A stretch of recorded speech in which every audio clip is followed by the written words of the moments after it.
full night, and yeah, just fun. Glad to be here. Glad to say hey to everybody. See what's going on. We already got a couple people in here. Who we got? Outlaw, Matt Dummett, Daniel Barry, Maui, Howie. What's going on, guys? Good to see y'all. Good to see everybody tonight. So what are you doing? You're getting ready to go camping, glamping? I am. I'm gonna take Marvin and go out glamping. Right now, my most stressful part of it is deciding exactly where I'm gonna go because, I don't plan ahead, obviously. And the other thing is I am a little nervous about putting what do they call it? The tow bar on the back of my RV and towing the toad with it because I haven't towed yet. So this is my first time towing, and yeah, I'm a little nervous about it. The biggest thing is getting it on there. I think I'll do fine towing it. I worry more about getting the tow bar Well, on who's doing the driving? You or Marv? me. Marv's not Oh, driving. oh shit. I drove the last time. Oh. Well, yeah, I'd be a little bit scared to ride with you. Yeah, I'll drop the link. Give me a second. I'll drop the link out there. This is just for fun, so anybody can come up. We're just having a good time. Maui Howie, you're going to be back in the U.S. in 3 weeks. You got to get up with me, man. Get up with me this time. I know last time you had a bunch of stuff going on, but need to catch up, hang out, or something like that. So be cool. Look at this. We got some people coming in from over on your channel too. Who do we have? A little bit and Debbie Webb, Sherry from Canada. Good to see you guys. Yes, nice to see you, ladies. Let me see. Let me get this. Or maybe he was saying no. Either way, I'll drop the link. Maybe he meant something like no invite on the camping or something. But let's see if anybody wants to come on here with us, Gutters. Let me make sure I spell this kind of stuff. Noticer. How are you, the noticer? The noticer. The noticer. Oh, my fan's gonna drive me nuts. And I want fans. It's a fan. Oh, it's noisy too. Jesus. Oh boy. All right, here we go. Link is pinned if anybody wants to pop up. There it is. I did find, but you don't know where you're gonna go camping. Is that what you were saying? Yeah, I'm not quite sure. I have a couple different areas that I'm thinking about. One's in Washington, the other one's in Oregon. I'm just not quite sure. I think we're gonna play it by ear, basically, to see. Now is he off? He's off work for a short period of time. Well, for quite a while because he had that surgery and that put him out for 6 weeks, and then he has some time that he needs to burn up. Oh my gosh, some time he needs to burn up. So he is going to take some extra time off because the company is kind of forcing him to do it due to the fact that if he doesn't, they're going to take it away from him. So it's kind of a new thing they've just put in. I think it's something to do with the union. I'm not quite sure, but yeah, well, hey, he gets a vacation, so that's good to get it. And you get to go camping, glamping. You get to do what you love to do best, and he gets to get off work and. Yeah, and he can get to just sit back and play king while I make him a sandwich. So it's good. And I drive, and I set it all up, and he just gets to kick back and, Yeah, it sounds like a pretty sweet deal. Yeah, I mean, dude, he's got it made. Look at this. We got P Digits in here as well. What's up, P Digits? Hey, Debbie Webb. She says, hey, Traveling Fools. Good to see you. And let's see who we got. We got Mishka in here as well. Good to see you, Mishka. Aw, a little bit sent me pictures of Squeaks. That's her little one who just turned a year not too long ago, and she is so cute. Ah, cool. What's up, Outlaw? Good. Hanging in. Oh, thanks for calling me cute. I appreciate it. Yeah, all 17 feet of you. Wow. Long time no see, guys. What's up? Not much, man. How you been? Not bad, not bad. Kind of just been busy running errands all week. Yeah, have you made any sawdust lately? Oh, man. I was up there today actually helping move some machines around. Ah, cool. Yeah. I'm sorry. They want us to post the link in my chat. Oh, post it in there. I had my brother come down today, and he wanted to, I guess, move the shaper and the dust collector and a few other machines to his shop. So, yeah, we had to move all that shit today. That sounds like fun. Those dust collectors, they're not that heavy. What do you got? One of those bag ones? Yeah, one of the got a bag on top and bottom that inflates when you put air to it. Yeah. Yeah, those are easy to move, but those shapers and stuff like that, man, that can get heavy. Golly. Yeah, that thing's old. It's like an old 1980s Powermatic. Oh yeah, so it probably weighs what, 400 pounds. Yeah. Yeah, it took 3 of us to move it. Mm-hmm. Yeah, I hate moving stuff like that. What's up, Duggar? How you doing? Hey, doing really well. How you doing? Doing all right, man. Good to see you. How's Mr. Duggar been? Yeah, we're in the middle of a Mr. barbecue Duggar. cooking. Oh man, you got in barbecue and you ain't invite me? Shit. Well, we got a gig we're doing tomorrow for a wedding, and then we're cooking for the weekend. Heck yeah. Yeah, Well, that's cool. we slinging a little barbecue. Today we're cooking 5 briskets, 20 chickens, 2 pork butts, and about 20 to 30 pounds of sausage. Oh wow, that's a lot, man. And then we're gonna have dirty rice, glorified cabbage. What else? Oh yeah, coleslaw and potato salad. Oh, And I'm making jalapeno cornbread. Ooh. Nice. Yum. Oh, that stuff's so good. I can make cornbread like an old colored woman man from the South. Cast iron skillet? Well, I usually use a cast iron skillet, but I got to make like cornbread for 48 people. So Yeah. I got a bigger pan that I can make squares out of. Yeah. What's up, Noticer? How you doing? Yo, hello. What's going How on, you bud? doing? Pretty good. How are you guys? Doing all right. Doing all right. I don't think I've ever talked to you before. You're a friend from over at Gutters, I guess. Oh, yeah. Yeah, I don't think he's ever come up on my panel either. Yeah, it's the first time I've had the chance to. So, Well, good to meet you. yeah. Yeah. So what's your deal, Noticer? Tell us about yourself. What do you want to know? Well, I don't where should know. I start from the beginning? What's Exactly. What's your social security number? Oh, damn it. I forgot. Start with your bank account. Right. It's not that big. You don't want it. All contributions are appreciated. Contributions are nice. Nice. What do you do, man? Well, what do I do? I am retired. I was in the military, but Thanks you, sir. I am too retired, and I was Nice. also in the military, but not that long. thank you, sir. What branch? I was Army. I was a medic. That's my boy. I like you better and better. I talking. I got a buddy that was also in the MD military. Nice. I appreciate everybody that serves, all the families that help. It's really it's a small community, but also there's a lot of veterans. Oh, there really is. Well, that's cool. So yeah, retired life. That can't be too bad. No, not at all. And I recently got a little electric bike, so I've been doing a little more like going to the local river and doing a lot more fishing. So See, now you really endearing Right? yourself to me. You might be Mr. Duggar's son.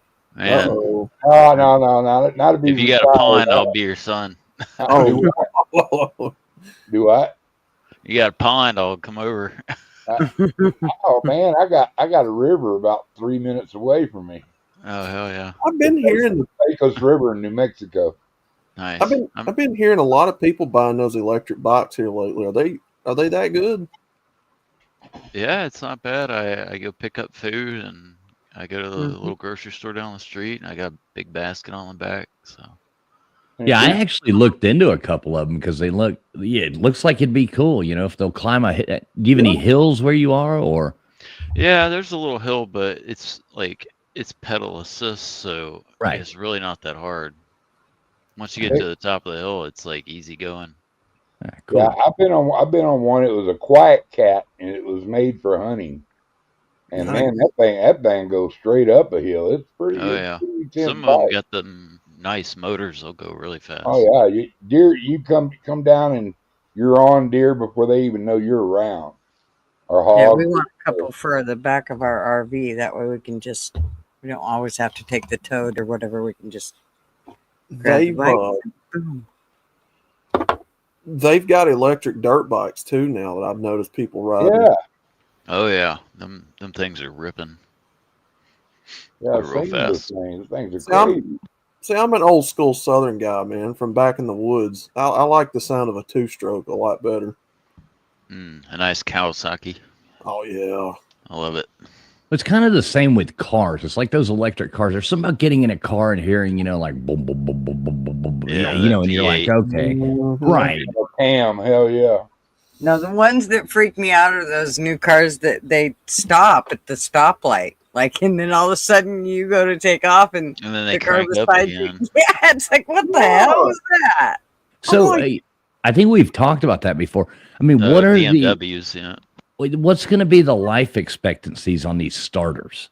Mhm. You know these things they're going to be having, and I bet it costs a fortune now to put a starter in one of these because they're going to say, well, it's a heavy duty, but it'll burn out fast anyway. I'll bet there'll be 3 times as much money. Mhm. So speaking of that, traveling fools, I seen today where California they suspended Newsom's plan to ban all sales of gas vehicles by 2035. They suspended that, I think. So Well, it was impossible. They didn't have the infrastructure for it. And Daddy's going to jail anyway, so 200 and something Republicans and like 35 Democrats voted it down. That's a good thing. I mean, that's just a dumb rule. What's up, Lorraine? Good to see you. Good Yeah, to they see you, should Lorraine. have. I mean, that's fucking crazy. Well, I mean, they don't have the infrastructure to charge them all, so it's not like it doesn't work. Yeah. I mean, I'm not saying I would. Have you ever drove a Tesla or any of those? My brother's got one of those Mach-E Mustangs. I have yet to ride in it, but they claim it's like snap your neck fast. Yeah, like I mean, they're fun to drive it. And if I wouldn't have one as my only vehicle, I have nothing against them. Yeah, but like if I was rich and had just a bunch of cars, I'd have one. Yeah, just to run to town and back and stuff. I'm not against EVs. I'm against the government regulation on them. Of course, yeah. Yeah. Forcing you to buy them. Yeah, that doesn't make any sense. So I don't like the thought of it. Yeah. where I live, there's more and more side by sides are becoming street legal. To ride around the roads and stuff, where you don't, you got tags on them just like a car. You get those little kind of off-road looking things. Yeah, well, no, not really the sand rails, but more like the Polaris Rangers. Oh, okay, I got you. The side by sides. I'll tell you what, man, I miss my Ranger. I went everywhere in that thing. It was amazing where that thing would go, and I didn't have to worry about. I did roll it one time, well, actually twice, but Or it's 3 times. you're guarded by rails. Well, I had one time I had sand hill kind of crumble underneath us, and the other one I backed up on a plant, and it just leaned me over. But it was easy to turn back over with the winch, But you got rails all around you. You got a cage, Right. whereas a regular just get on a little 4-wheeler, dude. Them things hurt more people. Remember the old 3-wheelers? Those were the Dude, best. them things are flat My son- suicide machines. My son just got a brand new 4-wheeler that he'd been saving for, and it was one of those quads to take out on the dunes, and it's like 700. I don't know. It goes like hell. Oh, like Well- what do they call it? Yamaha Raptor 700. Yeah, something like that. I think that might be what it is. Hey, Status Quo.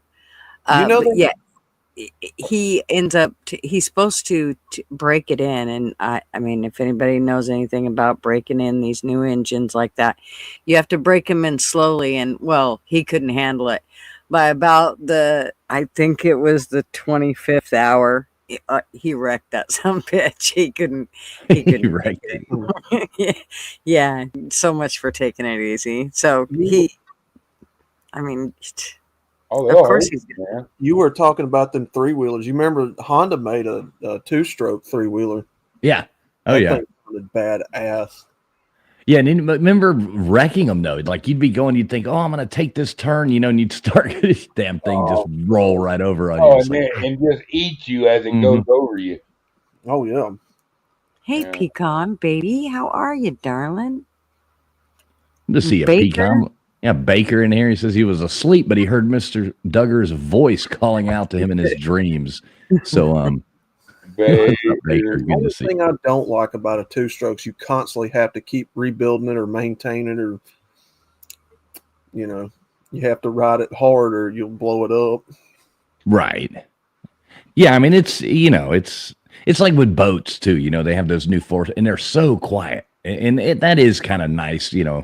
Out on the water when you don't have. But I don't know. At the same time, I like the sound. Right. I mean that was a bad problem with the people burning out their starters and stuff in the boats because they're so used to having the loud sound that they kept cranking them and cranking them and cranking them. Mm-hmm. Mm, And I think that's going to happen with those cars that turn off I at do the too. turn off at the lights. That's the craziest thing I've ever heard. It just blows me away. I know Toyota Priuses that went over 200,000 miles and have the original brakes and the original starter that came with them. And actually, this guy had to change his battery one time at 180,000 miles. And Yeah, that's now pretty good. He's probably got 3 or 4 on it by now, I'm sure. Yeah, some of those cars will just keep going and going and going. But they make everything to break now. Yeah. Baker, that's funny. Baker trolling in the comments. Look at that. Yes. Pecan baby. Oh, she wait. Can I just say something to Baker? Fuck you, Baker. Oh, I love it. Too funny. He's back to oral sex, Baker. Oh. I'm not back here for really. I'm not even here right now. Oh, hell, that's funny. Yeah, so anything else? How do you say the noticer? Let me ask you. So what part of the US are you in? Like you don't have to give us a city or you know what I mean? You don't have to say anything. Just curious. Sorry, can you hear me? Oh yeah, I'm in a offshoot of Portland, Oregon. Like a Okay, so small you're town. out west as well. Not another Yeah. one. Yeah, you're out there with gutters. Yeah. You have your own plane too? Yeah, I wish. Gutter's got 2 of them. Oh wow. Oh hell yeah! I got a whole fleet. What the hell are you talking about? Give me a flight, please. Get me out of here. Yeah. And that's what you got to start doing. Gutters is just hauling people out of that. Just get us out. Right. Do you fish the Columbia ever? Yeah, that's I fish Columbia and the Willamette pretty frequently. Yeah, you do a lot of salmon fishing? Oh yeah, that's mostly Man, what there I go ain't for nothing up here. better than a fresh salmon. For real. I didn't think I'd ever say that about, a salmon because I was never really that fond. I liked it, but I wasn't, an enthusiastic participant. But man, when I got to grill a fresh salmon, what a total different fish that Oh thing yeah, Mm. it's so good. Oh, It is so good. most delicious fish I ever ate. oh God, yeah. It is. Catfish, man. Phew. I love fried catfish too. Ooh, with some butter sauce, some garlic butter sauce. Oh, I like it fried myself. yes, sir. Some hush puppies. Yeah, you'll some grits. All right, enough food talk. What's up, Gurf? We're all hungry now. I know. Hey, us Southerners know how to talk about some food. You know, we'll get you hungry. We the only ones know how to cook. Them Yankees don't know how to cook. I'm telling you. I seen on Facebook the other day, somebody said, man, you ain't never seen somebody brag about Northern food. I haven't. Tell you the South- truth. Yeah. I was like, hell yeah. It's kind of like British people, you know. I You mean, never I really do hear like them a Philly brag. cheesesteak. Because they I ain't can't gonna lie. brag. That's the nastiest food ever, man. And they love the dick. They love the spotted dick. Yeah, you ain't wrong. Noticer does have a point though. Those Philly cheesesteaks and a New York style pizza, but other than that, I don't think you know. Philly Other than that, cheesesteak. fuck 'em. Well, If it's done right, yeah. Well, I can't say nothing. You just said two of my favorite things in the world. I love a cheesesteak, man. And a pizza, real New York thin crust pizza. Yeah, me too. Just It's the only way to eat greasy. it.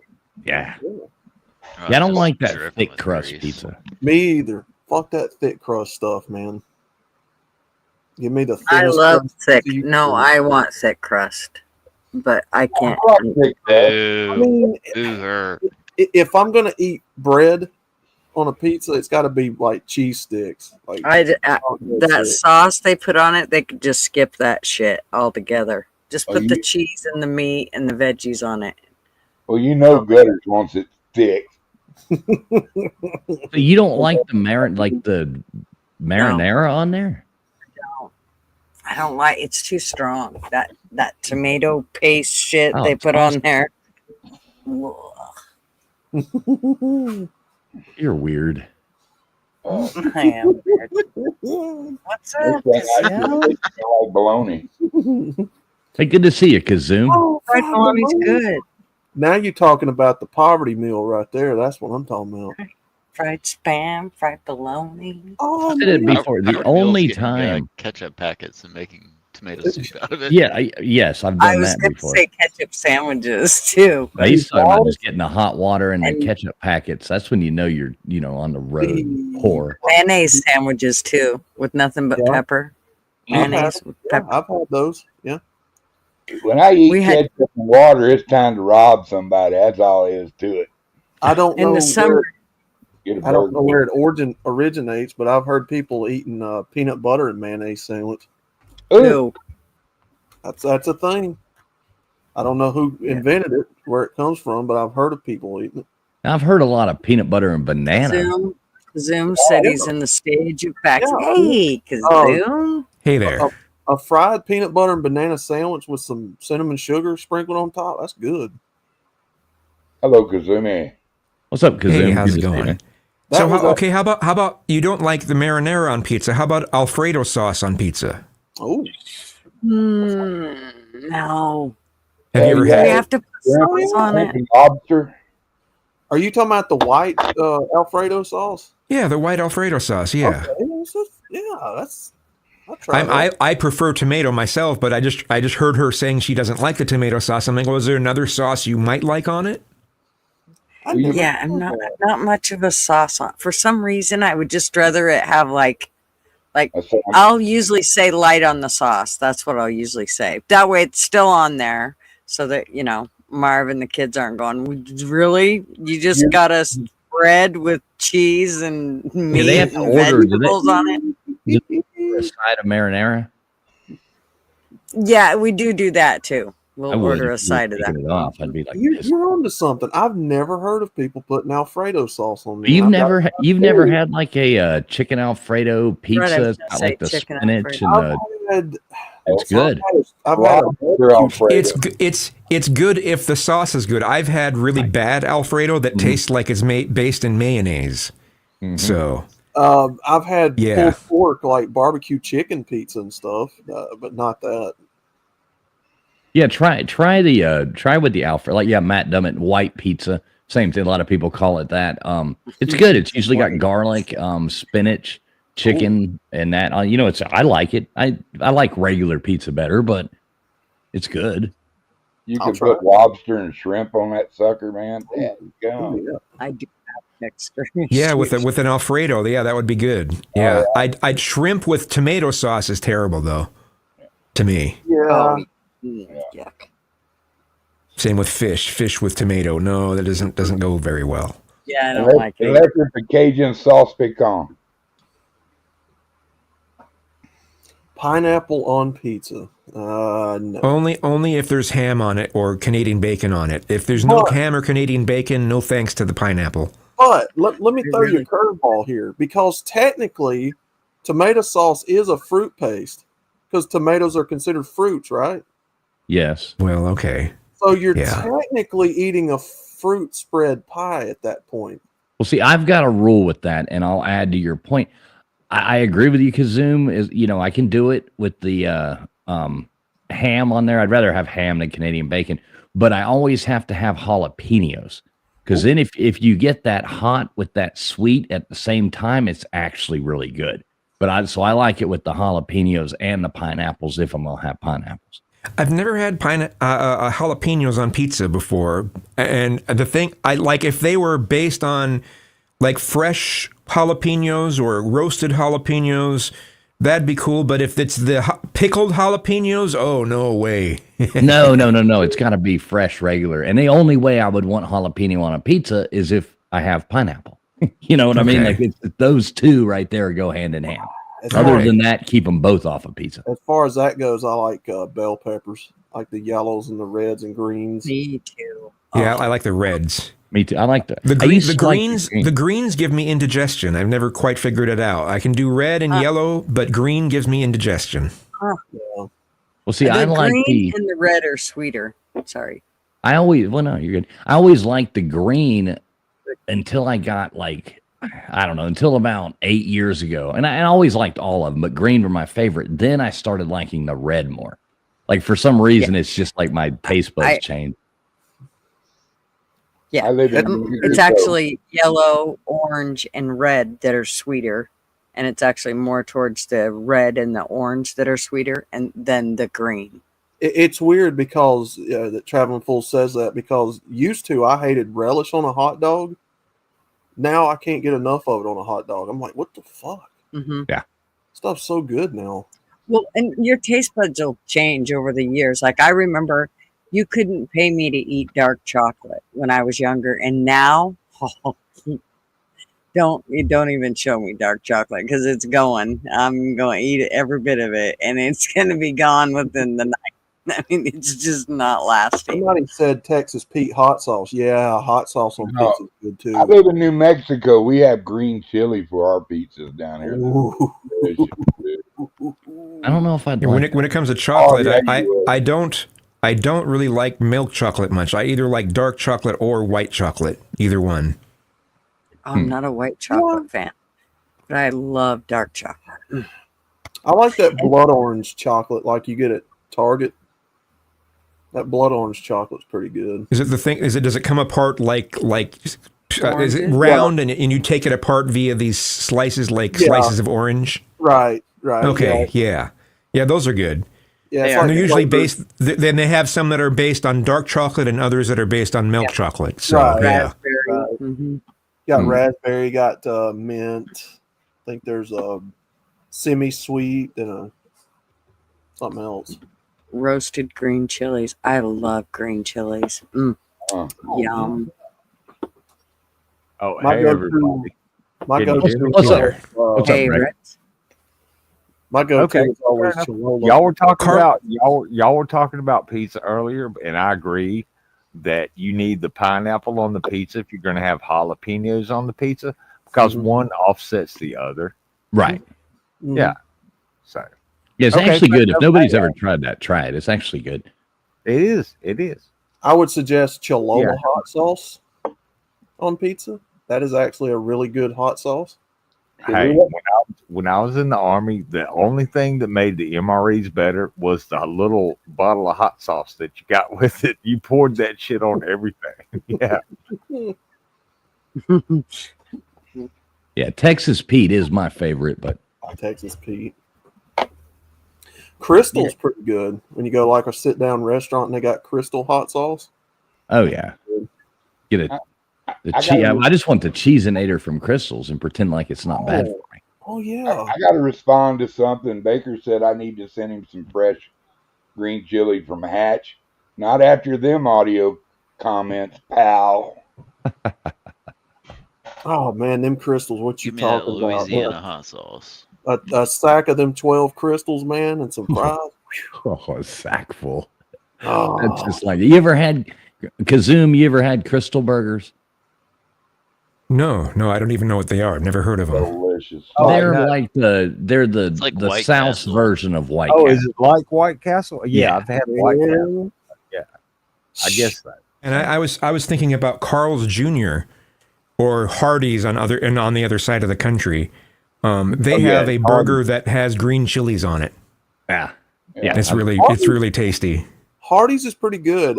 Their breakfast used to be really, really good because their biscuits were made from scratch. I don't know if they still do it, but I don't either. I can't dated use- a chick. I dated a chick that was a manager at Hardee's. She'd give me a ton of biscuits and gravy for like nothing. I'd pay for like one That's not serving, the and she'd direction give I me thought like that was going. 3. Yeah. So, I can't even eat a cheeseburger without green chili on it anymore. Yeah, P Digits I like likes their tiger mushroom sauce. twist.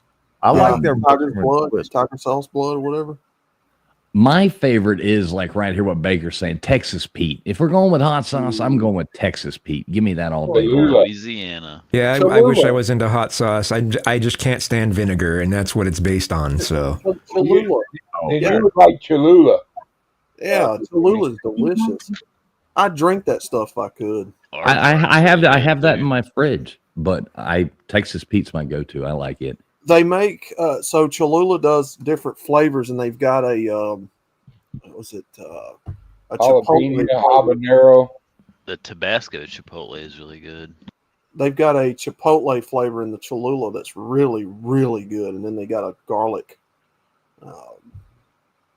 What flavor is that? Like garlic chili or something?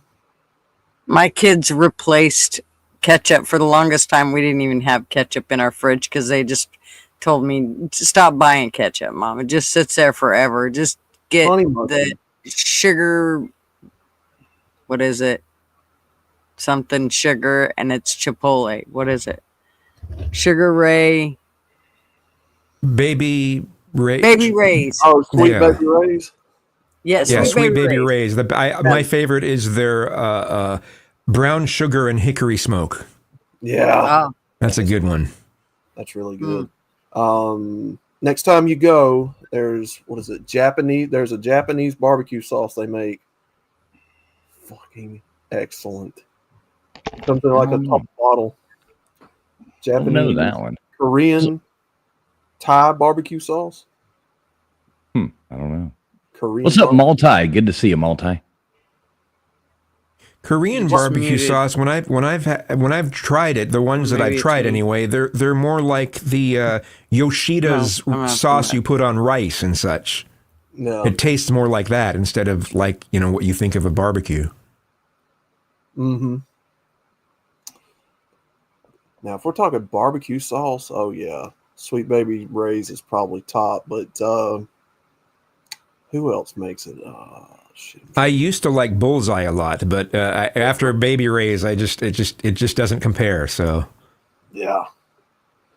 What's going on, Ike? Good to see Ike. The Ike is the king of the Rubik's Cube. Here we go. Stubbs. Yes, P Digits. Thanks. Stubbs is really good. Stubbs. I sent you a picture. Kinder's makes a really good Kinder's. barbecue. That's who I was thinking of. Trying to think of Kinder's. Yeah, they're good too. But that Japanese Korean barbecue sauce, man, that stuff's good. I hate that purple shit. Guy Fieri's got a brand of stuff now, Flavortown sauces. They're pretty good. What's that barbecue sauce? The Black Man Stubbs? Yeah, that's Stubbs. Stubbs. Yeah. Damn. Won't be long before he gets Aunt Jemima. Earl Yeah, he'll Campbell, probably. Earl Campbell got out some good barbecue sauce too. Alabama's got a now you guys will make jokes out of it, but Alabama's got an infamous white colored barbecue sauce that we're known for. It's like Oh, the white mayonnaise. sauce on the chicken is so like- good. ranch, God. ranch and mayonnaise, and a lot of other ingredients that makes it white. Hmm. Really good. You know who makes a good sauce is Zaxby's. Zax sauce. That stuff's so good. Yeah. I can't do the Zaxby's, man. It just feels like you rent it. You know, you go in there and it's just 30 minutes later, it's gone. Right, Baker, you called it. Yeah, white sauce. Fools, did you get that picture I sent you? Yeah, I just did. I was just looking at it. That looks good. Hey, Wanda. Big Daddy Bob Gibson. Yep. Hi, Wanda E. Good to see you. Hey, Wanda, I sent you an email, Wanda. So check your email. Get back to me. Nick Saban from Alabama football actually had his own barbecue sauce for a short time. Saban sauce. And it actually is pretty good. There's also a Dr. Pepper infused barbecue sauce down here they sell. Believe it or not, that's a pretty good Are you in flavor of Alabama? barbecue sauce. Yeah, we get all the crackhead shit down here. I know. I was born Fair and enough. raised there. So Oh, that's why really? it's- Yeah. What parts were you from? Don't dox yourself, though. Do you know where Fort Rucker is? How close is right. that? How close is that to Birmingham? Like 4 hours. Oh shit! I'm deep south, man. Okay, I'm you're down on the deep coast. south. Then. Close to Florida, yeah. About two hours from the coast, maybe. Yeah, I'm up here by Birmingham. We call that Yankee territory. Northerners. That's what I tell everybody. I'm like, they're like, where are you from? They're like, Orlando. And I'm like, you're a northerner. You know? Oh, shit. What's going on in world news, man? Anybody know? Not a lot. I haven't paid too much attention to news lately. I go in spurts. Like I'll pay a lot of attention to it, and then I'll not pay much attention to it. Just, you know, if nothing exciting is going on, I'm kind of just tuned out. I was barbecuing all day, so I didn't really get into anything.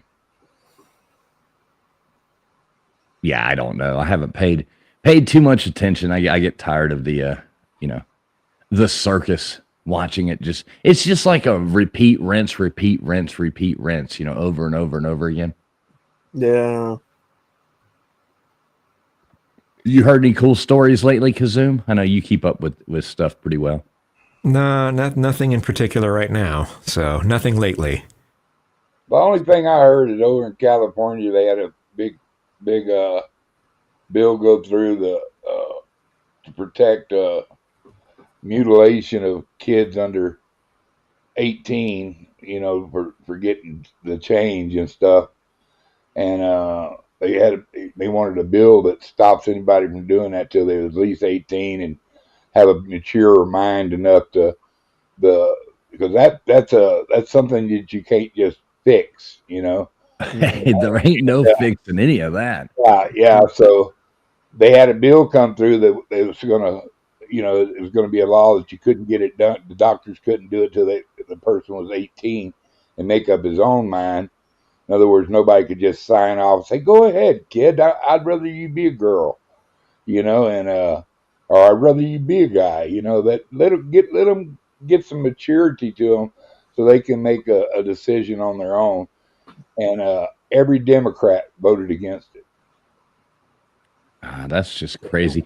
I mean, I think most people, I mean, like Kazoom, you know, lean left a lot on a whole lot of things, but I mean, you would think that would be kind of a sane rule, right? 18 years old, make those kind of decisions as an adult.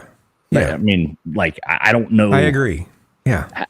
You Like, shouldn't be, I don't if care. if you can't get a tattoo when you're under 18, then you shouldn't be able to do this either. So, Right, and I don't even want to compare it to a tattoo. I mean, but I see your point. But you know what I mean? That's a lot more drastic than a tattoo. oh yes, much more drastic. I'm just saying.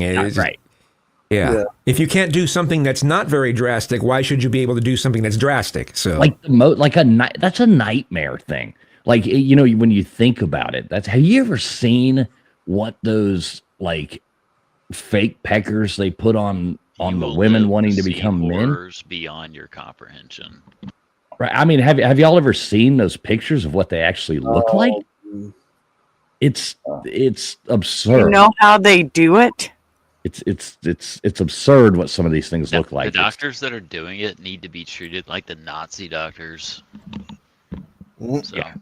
I mean, you're not even old enough to go get a bottle of whiskey to drink. Go, what the fuck did I do? Give me whiskey. Oh, you're not old enough to buy it? Get the hell out of here. But, well, the issue comes down to these schools and these higher ups, basically bullying these parents into going along with it if the child says so. That's one of the big problems of it.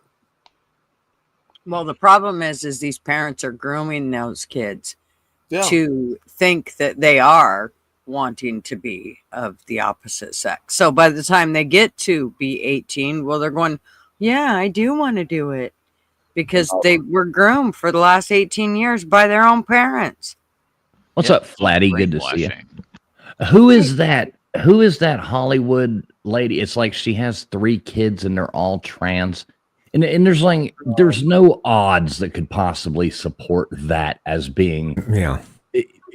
that's definitely an influenced Mhm. situation. It's almost Munchausen by proxy. right. 100%. Exactly. hmm Mhm. Which is just that. The problem is that's a huge mental thing. I think it goes so much deeper than just, oh, that person's, they're different. No, that isn't it. There is something mentally off for you to want to. I mean, it's horrific for the things that those kids have to endure to become what they are not. And so, It's like a nightmare. Yeah. Like when you think about it, like trying to comprehend that in your mind, it's like a fucking nightmare.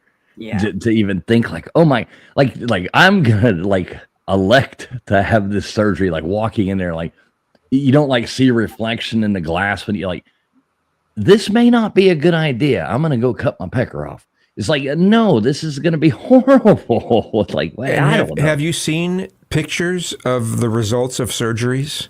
Well, that's what I was saying earlier. It's Frankenstein stuff. I mean, it's gore. Yeah. It's ugly. It's not something that should be promoted. And then the ones Doctors that doing that too. are the guys that are wanting to become women that are having their, I mean, the things that they have to have done to themselves to get them to what they want to call a woman. Well, It's yeah, it's like, horrific. yeah, they say, oh, it gets infected. You have to. It's basically Your body will The artificial vagina has to constantly be dilated or it There, closes thank up. you. There you go. There you go, Kazoo. And then it's the Frankenstein ones are the other way when the girls get the dick added onto them. It looks like some of them look like Well, a damn cone, that you practice soccer with or something, or Yeah, and then and to get that skin, they've taken skin off of their legs or their arms, and it's oh my god, it looks And then they like rot. it looks like Isn't a it- Nazi experiment or something. And isn't it basically built up off the clitoris? Like they build it up off of that? Isn't that their whole process? Like, and that's where all the feelings come in. That's kind of how I took it. Like, fucking nightmare. I know. Back in the days, you'd be out there with your buds and hanging out and going, hey, Bobby, I just got me a nice set of Krager wheels. He goes, yeah, I just got some BBCs. Now it's, hey, Bobby, I got some Krager wheels. Hey, Robert, I got a vagina. I'm stretching my hole. Oh, man. Wow. How We are can go you? parking now, Bob. If our country treated it Tell us like more, gutters. if No. our country would go Not back to treating it like the mental illness that it actually is, because it is a matter of the brain, what's happening to them, it's up in their head. The programming, Yes. exactly what it is. Well, a problem has become mental illness has become almost encouraged. It's almost overly it's incentivized. I guess that's a better way of saying it.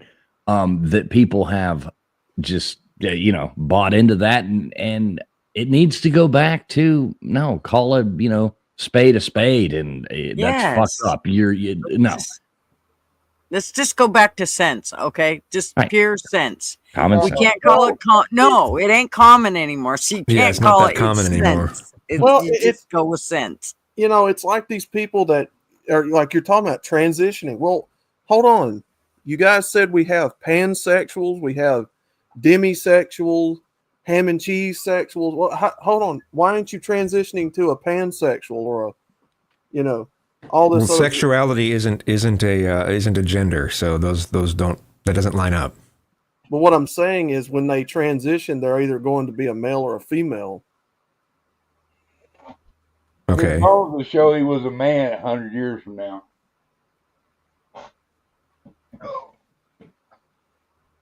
Or he was. So what I'm saying is if we're to take that serious, then what are they supposed to be transitioning into, calling themselves that, other than a male or female? What are their reproduction characteristics? Well, yeah, I mean, someone's not going to. You can't transition to something non-binary. That makes no sense. So You can't transition your chromosomes. Yeah, Don't give them any It's ideas. confusing. It's all confusing, man. That's what gets me is it's so damn confusing that you're like, well, he's a trans male or he's a trans like which one means what? Like, and when you have to put this much thought into things just to try to figure I it just out. saw a new one today. They're called transbians. They're trans lesbians. Oh. So technically, a straight person with extra steps. I have no idea, but they're called transbians. It's just none. It doesn't make any sense. And the fact that they want you to accept, there's something wrong with you if you don't accept this. It's like, wait a minute. I did not sign up for being fucking insane. I don't Right. believe. I don't believe in, harassing or driving them to suicide or anything. But at the Having same time, questions is not a bad thing, though. I'm not going to be forced into accepting something that I don't have to. Right. I'm kind of there. Let me say, hey, Big Dog Ma, good to see you. Good to see you. Would never purposely go out of my way to be mean to somebody or be I'm not going to go out of the way. Now, am I going to sit there and address them as ma'am when it's a guy or vice versa and I'm standing there? No, but at the same time, I'm not going to purposely address them the opposite way. Tell me your name. If you want to tell me your name's whatever the hell you want it to be, Loretta. From now on, I want you to call me Loretta. Like the Monty Python skit. yeah. Then I'll just call you Loretta, whatever. I'm not going to spend a lot of time. But see, here's my deal. I'm not going to spend that much time with this conversation.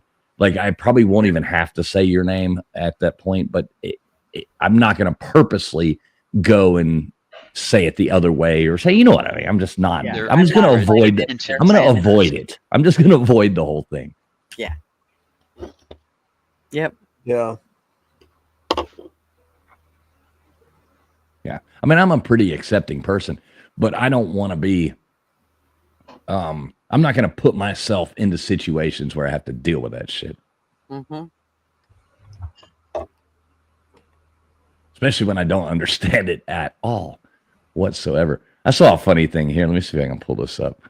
This was actually pretty funny. Some asshole will probably come and copyright me for it or something, but this is pretty funny. All right, here we go. Share screen. X. This is pretty funny right here. All right. Make sure the volume's up so everybody can hear this. All right, here you go. This is how things seem. Don't you see how this could be offensive to a real, authentic Mexican? Hey, can I just say that I'm Mexican and this doesn't bother me at all? Because these tacos are great. Okay, sir, I appreciate your feelings on the matter, but I don't need you to be a mouthpiece for an entire cuisine. Okay, as long as a white man's doing the cooking, I won't be eating here. Oh, I'm not the cook. Guillermo's the cook. Guillermo? Okay, wow. Guillermo, let me guess. You've got some poor Mexican dude back there slaving away for $5 an hour so that you can call these tacos authentic. Excuse me, senor. You don't need to work here. You can open your own taco truck. Guillermo doesn't speak English. 야, 고기도 필요해. 기다려. 말 그만하고 빨리 움직여. 알았어, 씨발. I'm just surprised you actually don't know what to be offended by right now, do you? This is like watching a computer glitch. Don't you see how this could be? That was pretty funny. That is literally the problem.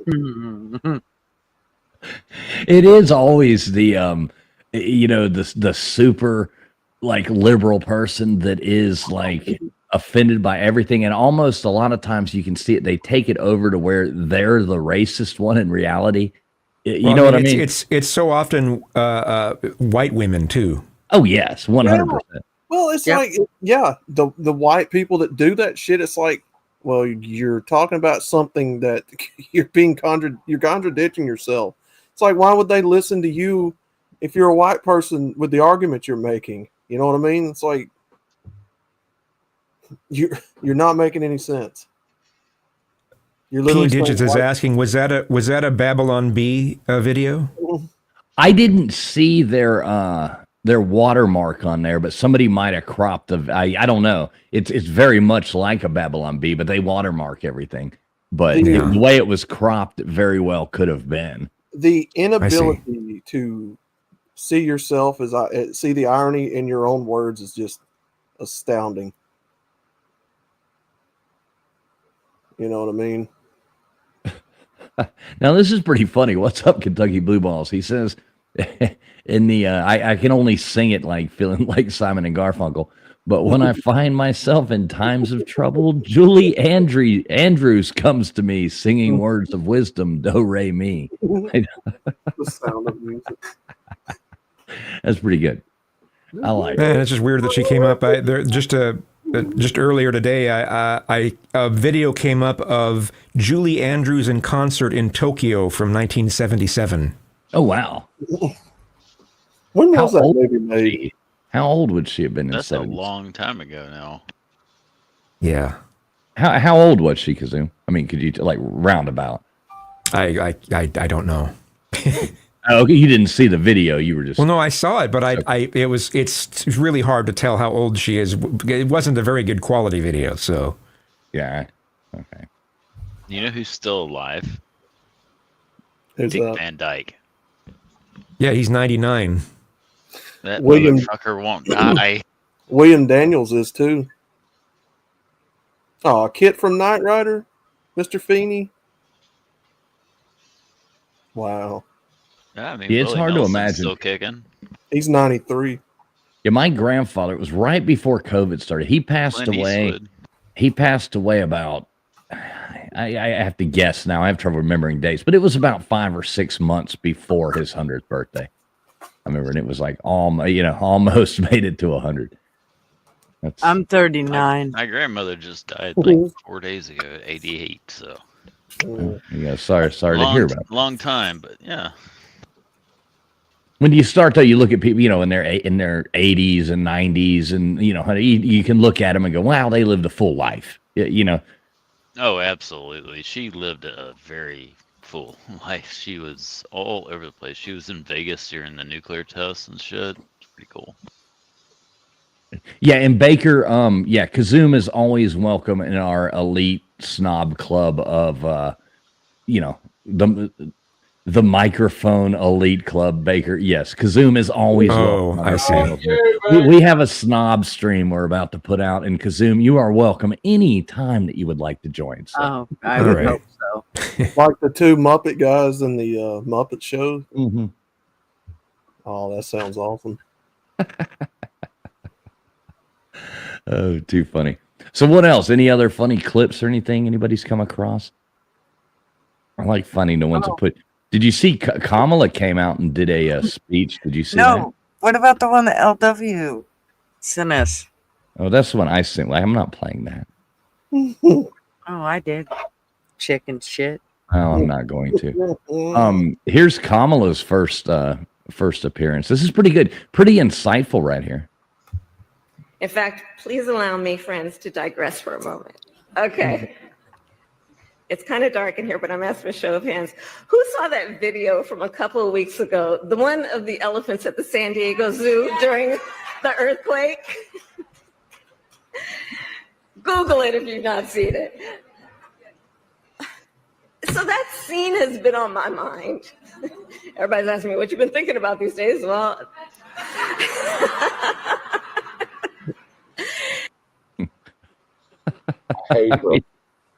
She's just gone batshit crazy at this point. She solved world peace with that one. Oh my God. That woman, I mean, how so annoying. Her voice gives me the willies. She's just phony. Like none of the Democrats wanted her, ever at any point ever. And they just threw her in there and she just annoyed. She was like the Hillary Clinton 0.5. You can't even call her like the 2.0. She was like going backwards. They went backwards from Hillary. Yeah, I just still think, when Biden was shown to be incompetent and he dropped out of the race, there should have been a vote. Absolutely should have been a vote. They shouldn't have just, let's just go with Kamala. No, there should have been a vote, and we probably wouldn't have Trump as president if they would have done that. So sure you would have. If the Democrats would have gotten someone good. But in my opinion, my humble opinion, I think the Democrats had done way too much damage by the time that vote came along. I mean, they flooded our country with illegals. They've been ripping us off forever. No one with voted with for these Kamala NGOs anyways. and stuff. Just stop.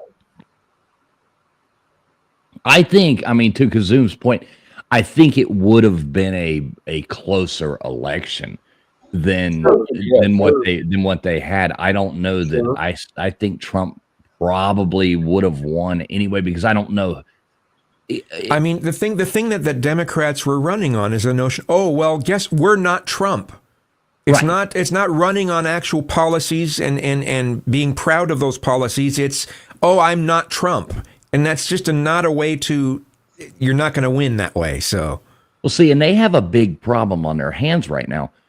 And it's because they've doubled down on so many of these crazy things that are so far left that nobody in the middle. And their biggest problem is they have to vote in these PACs now, and I know both sides have been pretty bad about that for a while. But like a Democrat they can't vote across the aisle at all. And they've gone so far left that they have to stick with those people. They could have dropped Kamala out, and who would they have replaced her with? Because there's not, Gavin Newsom. That would have been their best bet, and he would have lost. So they were kind of fucked. And they don't have anybody. Who's the new rising star? Pete Buttigieg would have probably lost too, even though I kind of like the guy, but he would have probably lost too. And they wouldn't have been able to, no, wait, AOC is 35, isn't she? And that's who they're going to try to push next. They're going to push for AOC next. Please. Huh? Please put AOC up there.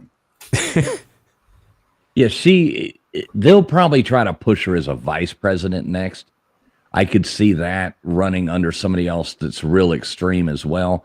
They're going to lose again. If they do that, they're going to lose again. They need to find their way back to the center in my opinion, to win more elections, because you're not going to win with AOC. And they need to find somebody new, and they will. They're gonna find one. They'll find another Obama, or they'll find some slick talking, younger looking, very educated sounding, somebody that comes in and smooths everybody over. They're gonna find that, but they need to learn. Obama, you look at where Obama was; he would be called right wing now. Yeah. If you're, I think someone who I think might have been able to beat Trump would have been if Tim Walz would have been, running for president and then, not have Kamala involved at all. But I think Tim Walz, he is a decent speaker. He's a good public speaker. Maybe not quite as good as Obama, but he does a good job at that. And he was halfway decent at promoting policy. So I think he might have had a chance. His baggage was way too much. I will say this for Democrats: they better be paying attention to the swing states, because Texas has got a blue wave going on of people moving over there, and where else it was, Florida's getting them. Yeah, it's happening everywhere. I don't think anybody would have been better than Kamala, but well, I say anybody, not anybody. Well, not anybody, but I I know what you mean. Yeah, I know. It was hyperbole a little bit, but Right. but it's true at the same time. So, But I don't think Tim Walz couldn't have done it. His baggage with being the fake, military thing and the stories lying about military service, and there was so much that he was getting called out on. He would have been the main thing I knew of being called. I didn't know about the military side. I hadn't heard about that.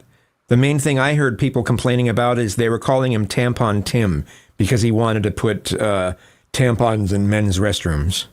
Right. That was a big, just a taunt, because he really did, and that was a taunting thing, everybody taunting him. But no, he had the whole thing where he, like false valor, he claimed and it was turned out he actually copped out of the thing and didn't even go. And he was, and all the people he served with had came out and were like, dude, you're a fucking liar. When we were all getting shipped off, you turned down the thing and retired instead of going. And he went and he was, well, I misspoke. Nobody misspeaks about going and serving in Iraq. Yeah. You know what I mean? It's like, That is true. I can vouch.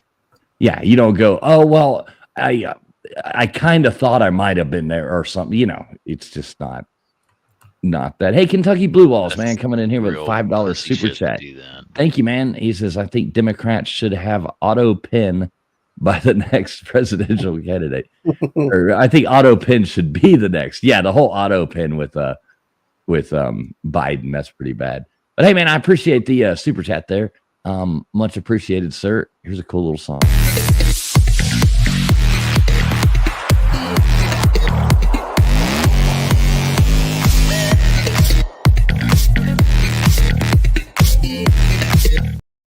Much appreciated, Kentucky Blue Balls. Love you, man. Love your channel, too. I watch all your videos. If y'all like football videos, the guy makes good football videos. Sub them up.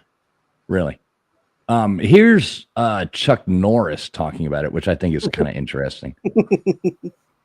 Question for you, good Yeah, sir. actually, Why are met you a George conservative? Norris. Well, I used to be a Democrat, but unfortunately, the Democrats went too far to the left, and the Republicans moved into their position that the Democrats were 40 years ago. See? And so what the Democrats believed 40 years ago, the Republicans believe today. And so I realized that I had to go to a Republican because the Democrats just got too far off the trail. They just got completely off the trail and lost all reality of what America stood for. And so I realized that Republicans at this point in time are more focused on what is best for America than what the Democrats are. Man, when was that recorded? If that's him currently, he looks pretty good still. Yeah, he still looks like he's in his 50s. I mean, I think that video is probably 10 years old, 8 years old, but it's still, still kind of stands true. And they haven't corrected. That was kind of the point of playing it too, was they've just kept going further and further.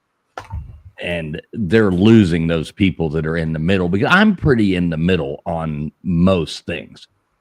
One of the biggest concerns for me with Trump is just how far he's going with the deporting illegal immigrants. How far he's going with it. I just think there's a point when you start making the populace scared. I completely agree with him on securing the border. We should have a secure border, but man, I'm concerned that there may be a point where, because there may be a point where they start going into people's individual houses to try to search for illegal immigrants, and like they did under Obama. I mean, without a warrant. Like yelling Gonzalez. Yes, like they did under Obama. What do you mean? Obama did that? Like they did under Clinton. Yes, Obama has deported more than any president. He was a Democrat. The news didn't cover it. See, that's the big difference here is everything that Trump does gets blown out of proportion and covered. You don't remember the Obama thing when they had the pictures of the SWAT teams in there with their guns pointed at children and they were deporting. He was known as the deporter in chief. I mean, that's a nickname that his legacy carries on as the deporter in chief. He deported more illegals than any other president. Isn't Hillary Clinton on record saying the same thing? Yes, Joe Biden too. Yeah. Yeah. Yeah. Let me ask you a question. Which one are you against them deporting? The murderers, the rapists, the full-time criminal? Which one do you want in here? Don't want in here, or you want here? I want the people that aren't committing crimes shouldn't be. I don't think we should go after those who are not committing crimes. Well, if they're committing crimes, deport them immediately. They committed a crime by coming into the United States. See, that's no. That isn't a crime. It is. I don't consider that a serious crime. If that should not just being here illegally shouldn't be enough to be considered committing a serious crime. Okay, let everybody say their points and then the other person talk. You know, so like Kazoom's talking, just let him talk, and then other people. That's how a conversation happens. Tell Fool's wife that she has to go wait 4 or 5 years to come into the state and jump through every freaking hoop. But you can just come on in. It's okay. That's not a crime. It's a freaking crime. It's an invasion of our privacy, of them coming over the fence without coming in legally. There are legal ways. That's why it's legal entry and illegal entry. It shouldn't be considered a serious crime. It should be considered a lower crime. It shouldn't be looked at the same as someone who killed someone or someone who raped someone. It's wrong to put people who just came here illegally the same as people who came here illegally who murdered someone. They should not be put in the same category. I'm not putting them in the same category, except they're both illegal and they both deserve to be expunged from the country for that reason alone. So don't you know, and I understand I can be empathetic, but they broke the law coming across. Well, and Fool's wife's been waiting 4 or 5 years to become a citizen, doing it the proper way. How fair is it? 12 at this point. I agree. It's not fair when people do that, but I just don't think it should be considered a serious crime like murder or rape or any of that. Right. They even gave them another chance and said once the administration came into play, the administration said, "Okay, if you come and you come through the proper channels and start doing your paperwork and doing what you have to do, but you got to come in and go through the process of turning yourself in, and then we can deal with it properly so that you aren't the bad guy in this." Well, a lot of those people did not do that. And again, back to the whole thing with, if you come here illegally, what do you think they had planned? If they came, why wouldn't you, if you were coming here and not planning on doing things that you shouldn't be doing, why wouldn't you have come through the proper channels? Because it's very difficult and time consuming, and some people are just trying to get asylum. Some people are trying to get asylum. Okay, and if that's, you know, everybody in this world would like to be able to get everything just quicker and more efficient. But that's not the way it works. This is our system. And why should some people have to go through the system a certain way and others not have to go through? What should be their punishment? If if you do something such as you break a window and you thieve stuff out of a store, you are held accountable by having to pay the damage that you did and for the goods that you took, on top of whatever it is that they have for that whole, the whole thievery of it. So there are things that you have to pay for, and there are certain consequences that have certain levels. And if you come into this country illegally, part of your punishment is to go back and redo the whole thing, however you have to do. But if you don't, and we have to take you, pick you up, and bodily take you back there, then you're not coming back. So here, let me ask this question. Opportunity to do it correctly. Because see, I like open conversation without, like, I don't want, like, don't turn this into a thing to where, like people are lecturing other people. I like an open conversation. I like that. And so, Kazum, let me ask you this, because this is kind of something that I have had to deal with, as far as figuring out immigration and doing, like the proper way and doing it right as you should do it. What's up, a beer and Backroads was a person. Good to see you, Jared McCoy, as well. What do you present? I mean, I agree with you. Yes, there are somebody who kills somebody, somebody comes here illegally and kills somebody, or, rapes somebody or does something like that, isn't the same as somebody who comes here and is not committing crimes. Okay. I mean, like, that's obvious, one, that's apples and oranges. But what do you propose the crime is for just coming here and illegally? What is their crime? I mean, what should the punishment be for them? I mean, it's a fair question. I'm not. I'm not sure to the answer to that. I don't know the answer to that. I just know that I'm concerned that they get treated the same as those who have committed serious crimes. I just know that they need to be different. I don't see that happening. And then something else that's going on with Trump right now is people who have committed crimes, he's sending off to a foreign prison. No, he handed them over. He handed them over to the president. Right, those people are getting sent back to their home place where they have crimes already committed. Yeah, a lot of massive amounts of them are just immediately being sent to the horrible prisons in El Salvador. Where are you finding these facts? I don't know, just from looking at different news articles and like lots the of one people big talking about it. big case, which, like, I know you're probably referring to, the guy, where they're saying, was he MS-13? Was he not MS-13? Well, he's been Kilmar Garcia. Right. He'd been convicted of crimes in El Salvador and is in an El Salvadorian prison as an El Salvadorian citizen. I don't remember. And he was a known M13 gang member and had been charged with human in El Salvador. He had crimes against him in El Salvador, and that's why the president was like, they were like demanding that he send them back, and he's like, the main crimes I remember I've heard about him committing are battery of his wife, and that's no good. That's not something to take lightly. But still, those are the crimes that I had heard. But he'd already been deported from the United States and then come back, and he had charges in El Salvador, and now he's in an El Salvadorian prison as an El Salvador citizen. I mean, and they're like, oh, we got to bring him back. Why do we have to bring them back?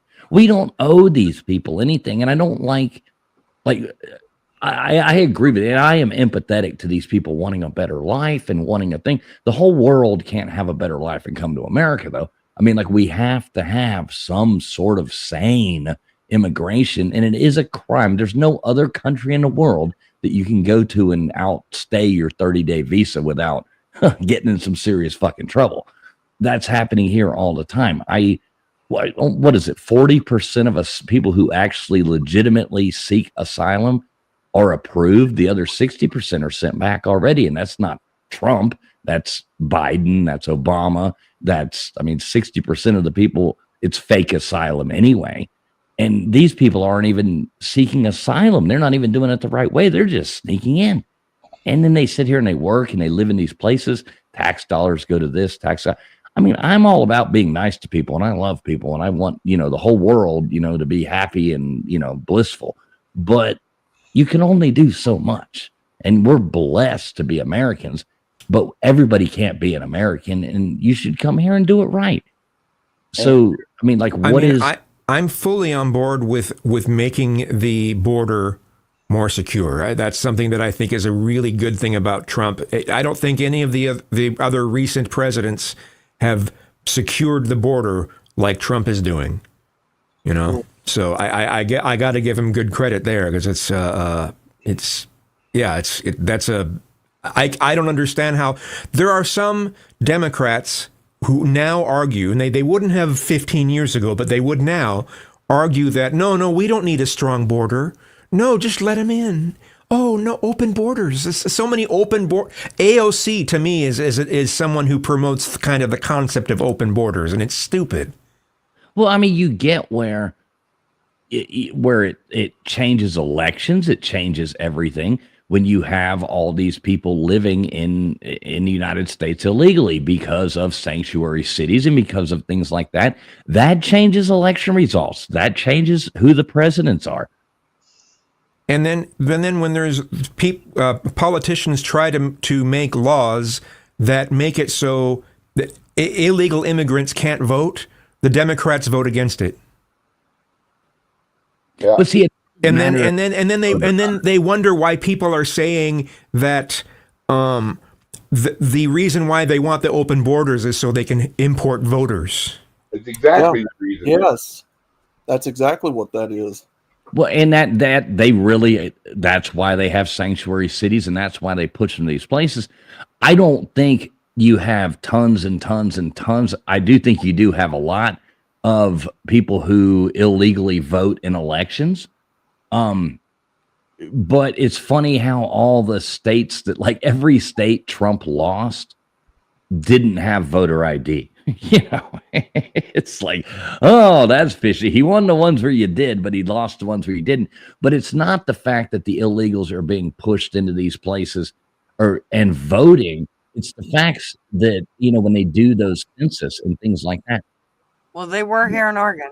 They were pushed here in Oregon. Let me finish my point. Let me finish my point before I lose it. It's the fact that the census matters as to how many electoral votes are given out to certain places. The census counts whether you're legal, not legal. It's just how many people are living there. So if you doubled California and it was the other half of it was illegals, they might not be able to vote in that election, but now they're getting how many electoral votes? Because of that percentage, they've gained another 3 small states worth of votes across the country. And they are counted as far as electoral votes, how many people are living places in the census. Mm-hmm. That's a fact. What was that government app that the illegals could tap into to be incentivized to come over here? I have no idea. I can't remember what it was called, but it was basically our government was going around us and getting them to come over here, incentivizing them to come over here. And then when they went to a place like California, they were getting first-time homeowners insurance help, all this aid and whatnot, being put up in motels and hotels and having them built for them and all that. What's up, Timber Traveler? Good to see you. Well, it is ridiculous. Like, I don't know the exact numbers on it. I like knowing numbers on things before I say something, but the amount of money that they get monthly, these people who have come in here and people that are, 70 years old, work their whole lives, are getting less from Social Security than these people are getting. It is a crime. Yep. Yeah. And I don't know the exact numbers on that, so I hate quoting anything. What's up, Magic Angel? Good to see you as well. Yeah, I don't either. Vandy Dandy, what's up, buddy? Good to see you.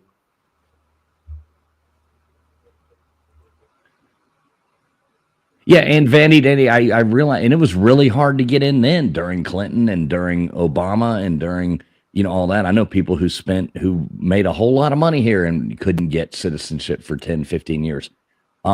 And it's just different people now, but everybody else kicked them out. You know, it happened then, it happens now, and it should keep happening. I don't know. Do it right or don't do it. It's kind of like the thing if you, like, say you were young and you were going to meet like your date's father or something, and you walked up. It's kind of like shaking their hand when you walk in the door, you know, like, hey, sir, I'm such and such. I'm here to take Mary Jane Rottencrotch out on a date, you know, and you're that young person. You walk up, you know, hi, sir.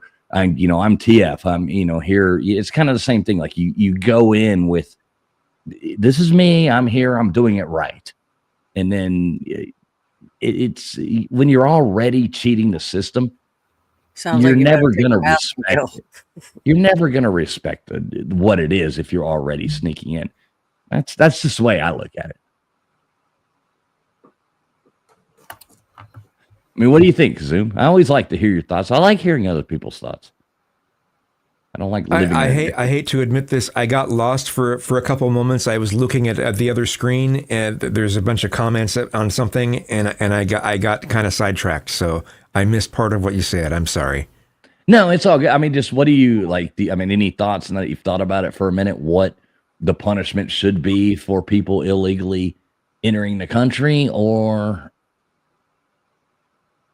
I mean, yeah, I do think that they should be deported, but I just, yeah, as long as they're not being sent to a foreign prison, I guess, as long as they're not like being put in our jails or whatever. I don't know. I guess you're right. They probably should be deported. So it's one of those things, like, you feel like in your heart, you want everybody to do good. You know what I mean? But there has to be some kind of structure. It can't just be no holds barred. Anybody's allowed here, and that it just is what it is. Well, I mean, like I said, the part that drives me nuts is when people push for open borders. That's just nuts. That's just absolute insanity to me. Well, it also matters greatly, especially like with 4 years ago when they opened them up and was allowing all them people to come over here. We didn't know if they were diseased or what they were carrying when we were in the middle of that going on 4 years ago. Yeah. So they got to get a better handle on that. And they always have. Every president's pushed for that. I mean, like I said before, Obama was the biggest deporter of illegals. They hated him. I mean, the people from Mexico and South America, they hated Obama because he was throwing out so many people. I mean, he was the deporter in chief. What's up, Erica? Good to see you. Yeah, and they just make a big deal like Trump's the devil. And it's, I don't know. You gotta have some kind of rule. And I do agree as well that they need to fix the immigration system to where it's not so hard. But like, even like dealing with the things with my wife is, I mean, there was a 2-year period where her green card was expired.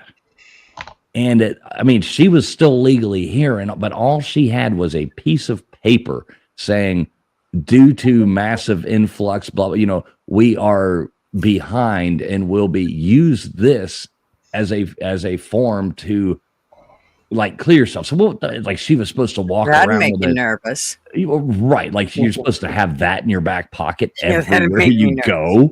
And it's different when you're running to the gas station, but when you're traveling or trying to do, getting onto airplanes, going to different cities, getting pulled over in a different state for speeding, like, oh, I've got this piece of paper.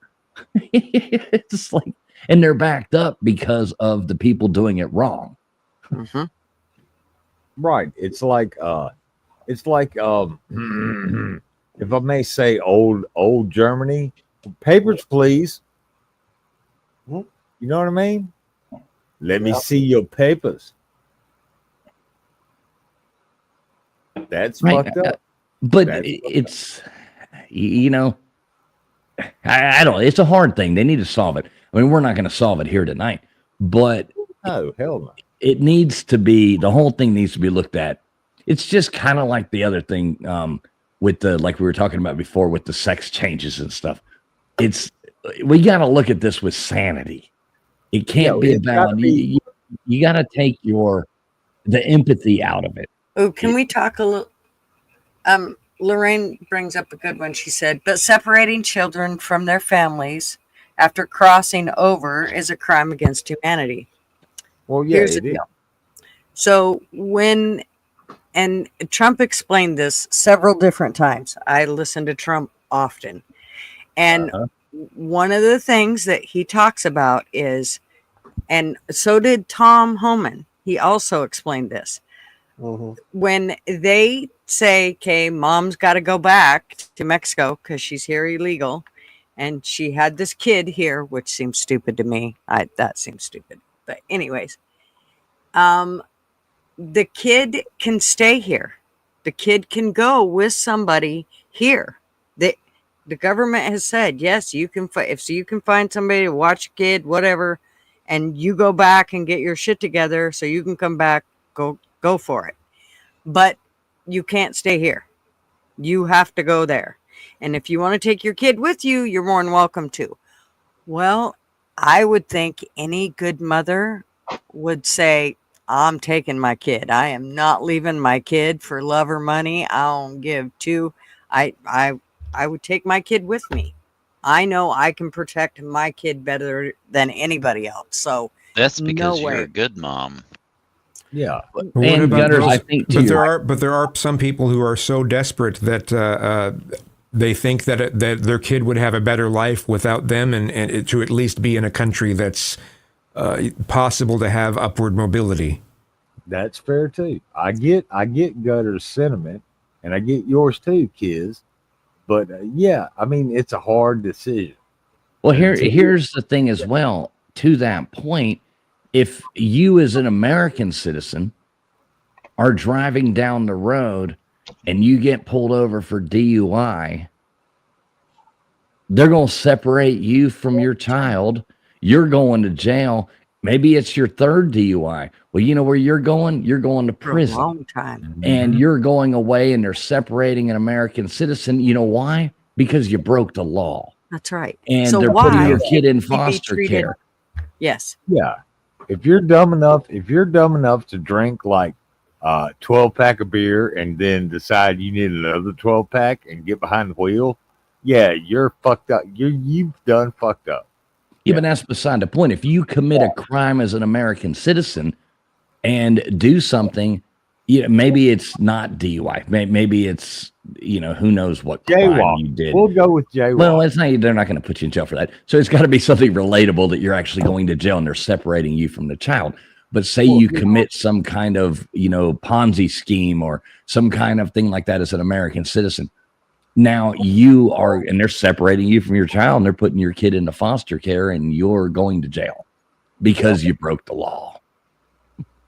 Yep. You can't pick and choose who gets to break the law, especially you can't say, well, just because they're not from our country, they get a pass on the law. It's still the law. We got to abide by our laws. So do they.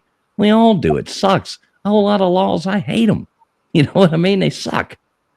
But we still got to abide by them. You still got to file taxes, don't you? Well, fair enough. Let's reverse it. Okay, say I'm an American in Mexico, Central America somewhere, or South America, and I break the law of the land there. I'm not going to get a reprieve because I'm an American. I'm just not. No, you're going to maybe make a $10,000 15 years later for telling your story on Locked Up Abroad. Mm-hmm. Yeah, fair enough. I mean, yeah. That's all you're going to get out of it. My prison nightmare, yeah. So basically, his argument comes down to the treating of them humanely. Right. Yeah, and I agree with that. People should be treated humanely. They shouldn't beat them on the way out the door. But if they are, I mean, the ones that they show you, oh, look at these people. Those are the hardened criminals who have done these bad things. And yeah, they're chained up, getting sent away. But if you're raping people and killing people and doing that, fuck you. You know, and I agree. They're not going to do that to women and children who are breaking the law. Kazoom, to your point. Yeah, you know what I mean? You have to look at it from both sides. Which people they're showing you the pictures of these. It's the same thing as the kid, you know, that like stabbing the other kid at the thing, and they try to make it out like, oh, he's a perfect person or blah, blah, blah. Yeah. They always show you like paint it in this one picture to pull at your heartstrings. Yeah. And then you look at it in reality and you're like, well, this is black and white, what it is. And you know how cops are, man. When they come in to arrest somebody, they consider you armed until they find out you aren't. So, to say it's inhumane, it's not inhumane. It's self-preservation for them guys. They go every day, put their life on the line to fulfill and get people to follow our rules, and they got a shitty job. I don't agree with the way they shouldn't come in there thinking you're armed. I mean, they should in reality, but they shouldn't have that right to treat you any differently just because they chose that job. I mean, they should come in and treat you as, as a citizen walking right up to you. Are we talking about individual police departments, or are we talking about a posturing as a federal agency? Well, there's a difference there, because I found a bunch of local cops are cool people. The local cops, hey, look, you don't fuck with nobody, we won't fuck with you. But the feds, if you get the feds involved, there's a difference there. Yeah. Well, because the feds have only I'm going to say, because of the amount of resistance that their presence creates, they have to have a certain posture and maintain it. And it depends on whether they are an asset to the investigation, like they are an assist, or are they taking point?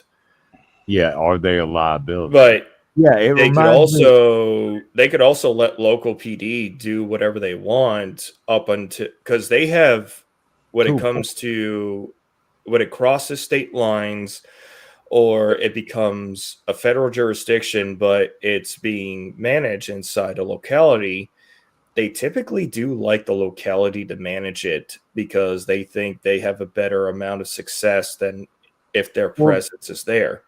Well, they have more knowledge of the environment and the people that live in it than the feds do, because the feds haven't been there. No, because they're usually stationed out of either a very urban area or one of the many East Coast areas, which means they don't have understanding of locality. Yeah. Did y'all see that bar that was busted with over 100 people, illegals in it? That had prostitution, had drugs in it, guns. Yeah, it was an underground club, wasn't it? Yeah. Yeah. I had not heard about that one. Let me address this real fast. Lorraine saying, didn't think they'd ever reunite them because they didn't document who they were. They could have taken DNA from everyone so they could be matched later. Remember, that was in Trump's first term. That was the big thing he was doing because of so much, child trafficking through the southern border. They were making people prove who they were and who the children were. And they were screaming separation because he was, taking the kids, and they were having to go and get tested and do the DNA test so they could match the people up. How many people, Biden did away with that thing that he had set up? What did they lose? Like 300,000 children under the Biden administration or something like that are now unaccounted for? Because I think your numbers are too low, but I'm being conservative. I can't cite an official one at the moment either. Well, we saw this with some of the leaked footage from, a TSA employee talking with, I think it was another federal agency, because migrants are going on nighttime flights where TSA has to be there for security reasons and handoff. But the show is actually being ran by somebody in Homeland Security, I believe. Yeah, what's his name? Gutters, you said his name a minute ago. Who's the guy, Homeland Security guy? He's kind of got a wisp. Tom Homan. Tom Homan. Yeah, that's who's running that. That's I don't know if he's running Homeland Security, but I know he's the border czar. Yeah. But I don't think he's the head. I think he is heading up a special committee or a special project or a special task force. Isn't Homeland Security the young boy there? What's his name? Gosh. I'm not sure. I forget. Yeah, Lorraine, that's the problem. You can't trust mainstream media. Everything's pulling at your heartstrings. They don't give you the facts. I mean, you don't think the people were still getting deported under Biden? Yes, they were. I mean, no, Biden was the deporter in chief. No, that was Obama. Homeland Security was Christie, the that's right.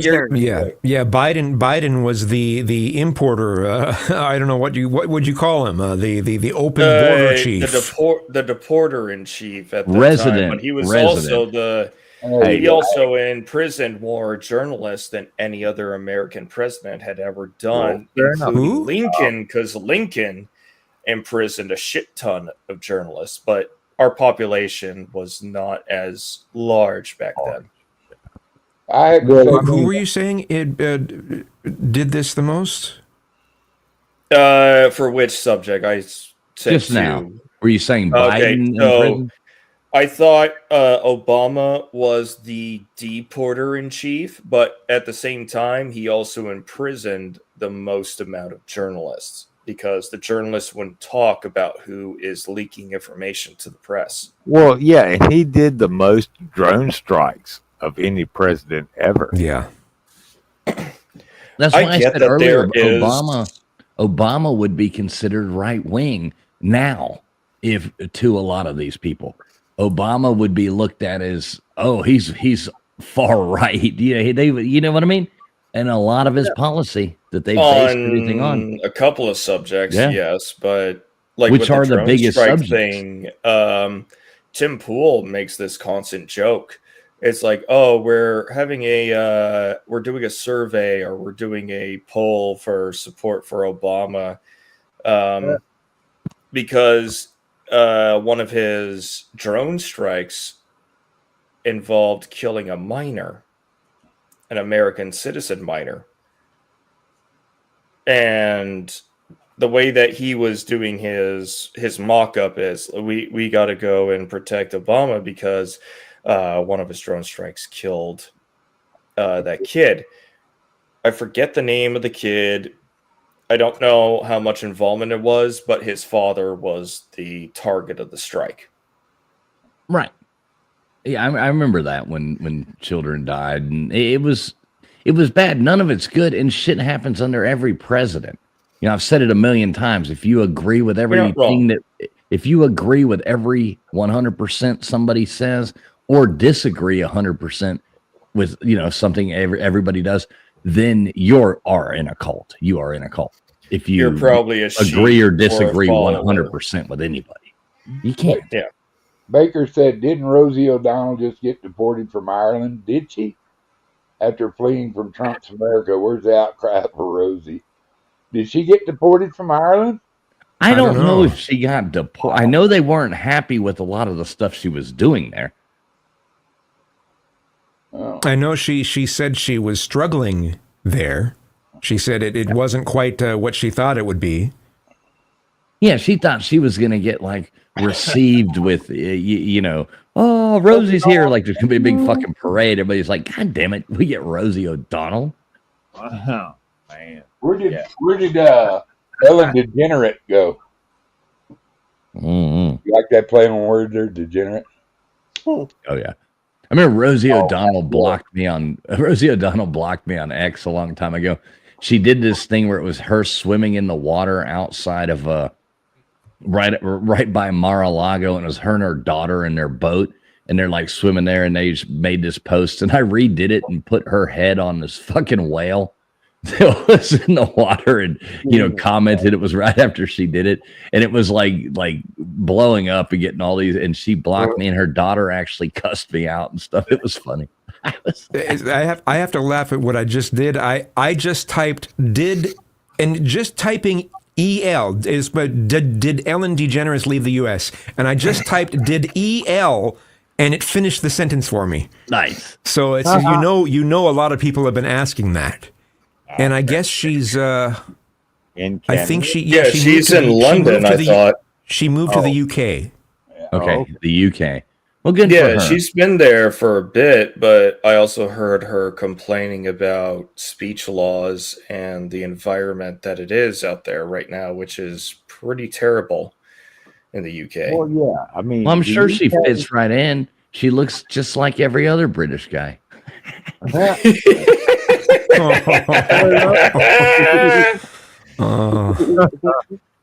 Yeah, but the whole let's just say running into I guess there's no way to sugarcoat it. The migrants that they have imported into their country are not being very respectful of the opportunity that they have been given.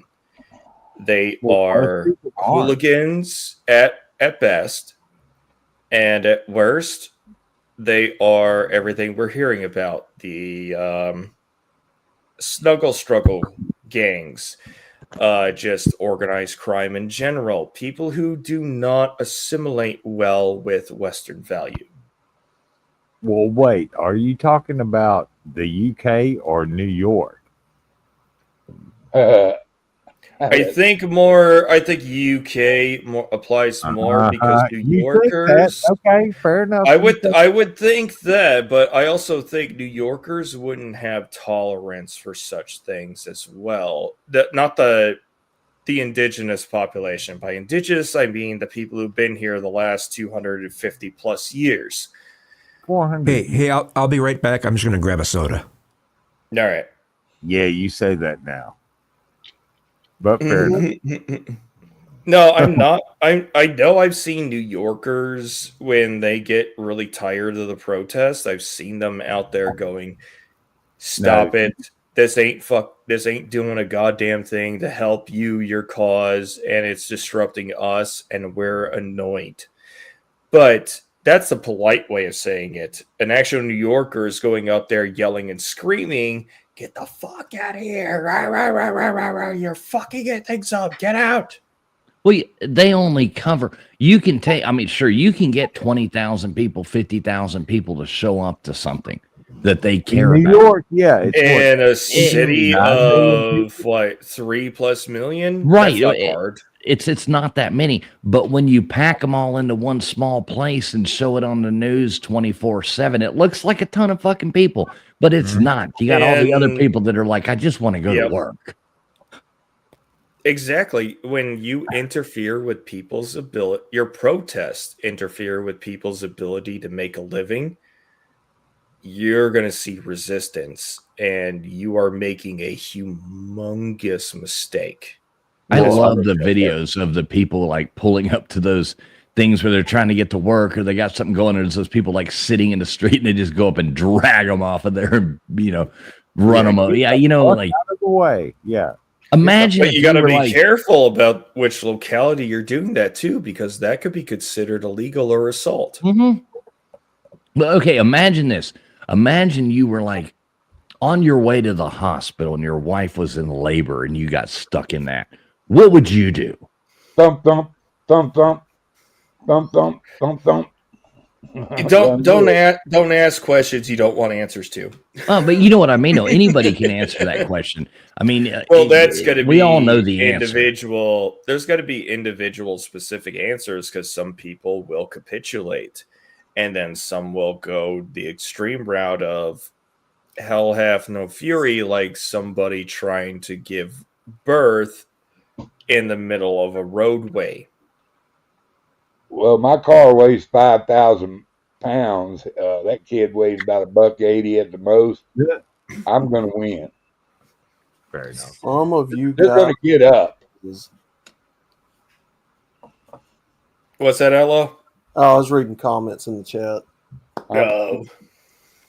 Okay. Some women aren't either. No, I think if you're gonna protest and protest legitimately, Are you going to be a nuisance? Okay, I can accept that.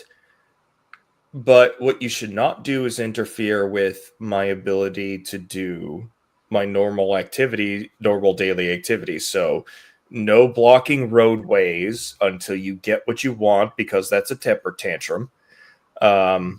Obviously, no obstructing emergency vehicles, including law enforcement, in any capacity. I mean, if I see them on the side of the road where the median is, I'm okay with that, because okay, I got to look at you as I pass by. I'm seeing you, I'm observing you. But you get into my way, you make me late for work, and my boss has absolute no tolerance. Like, well, then you should have planned around it. How do you plan around a fucking protest that just spontaneously shows up? The worst is when they block freeways. That's the worst. Yeah, that's almost federal charges, because you're interfering with commerce. Yeah, and you're holding everyone hostage. When you do that, you hold everyone hostage, and it's not right. Especially emergency vehicles. Oh my God, it's my moment. Kasumi, how many people do you think sitting in the middle of the highway blocking traffic are Republicans? None. They're all that's not how the right wing protests. So the right wing, when the right wing protests, and it's a serious protest, they do things that that make changes. You know, they do something that, well, not something that make changes, but it gets a lot of attention without having to fuck everyone else over. So I'm not wording things right. I'm sorry. Maybe I didn't make any sense. That's being taken seriously. Throwing a temper tantrum on the side of the road, that's not a protest. Or obstructing roadways or obstructing everyday normal life. That's not protest, because peacefully protesting, this may be my opinion. I don't know what the legal opinion is that constitutes it, and I think there are probably going to be many levels on the legal side.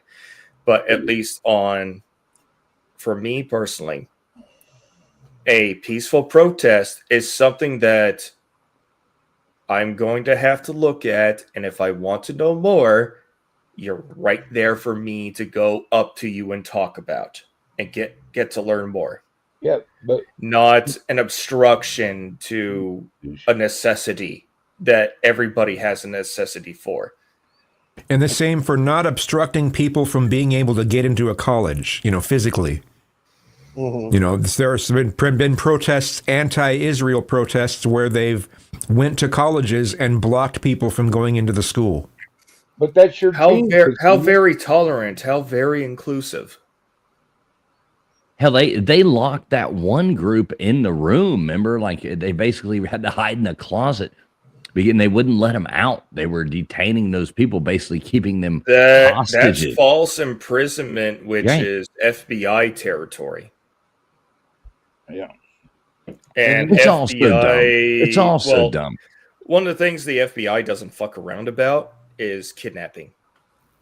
Those people didn't get in any trouble. They didn't get in any trouble because they were on some, university. But there are, what is it? The reaction team that the FBI has.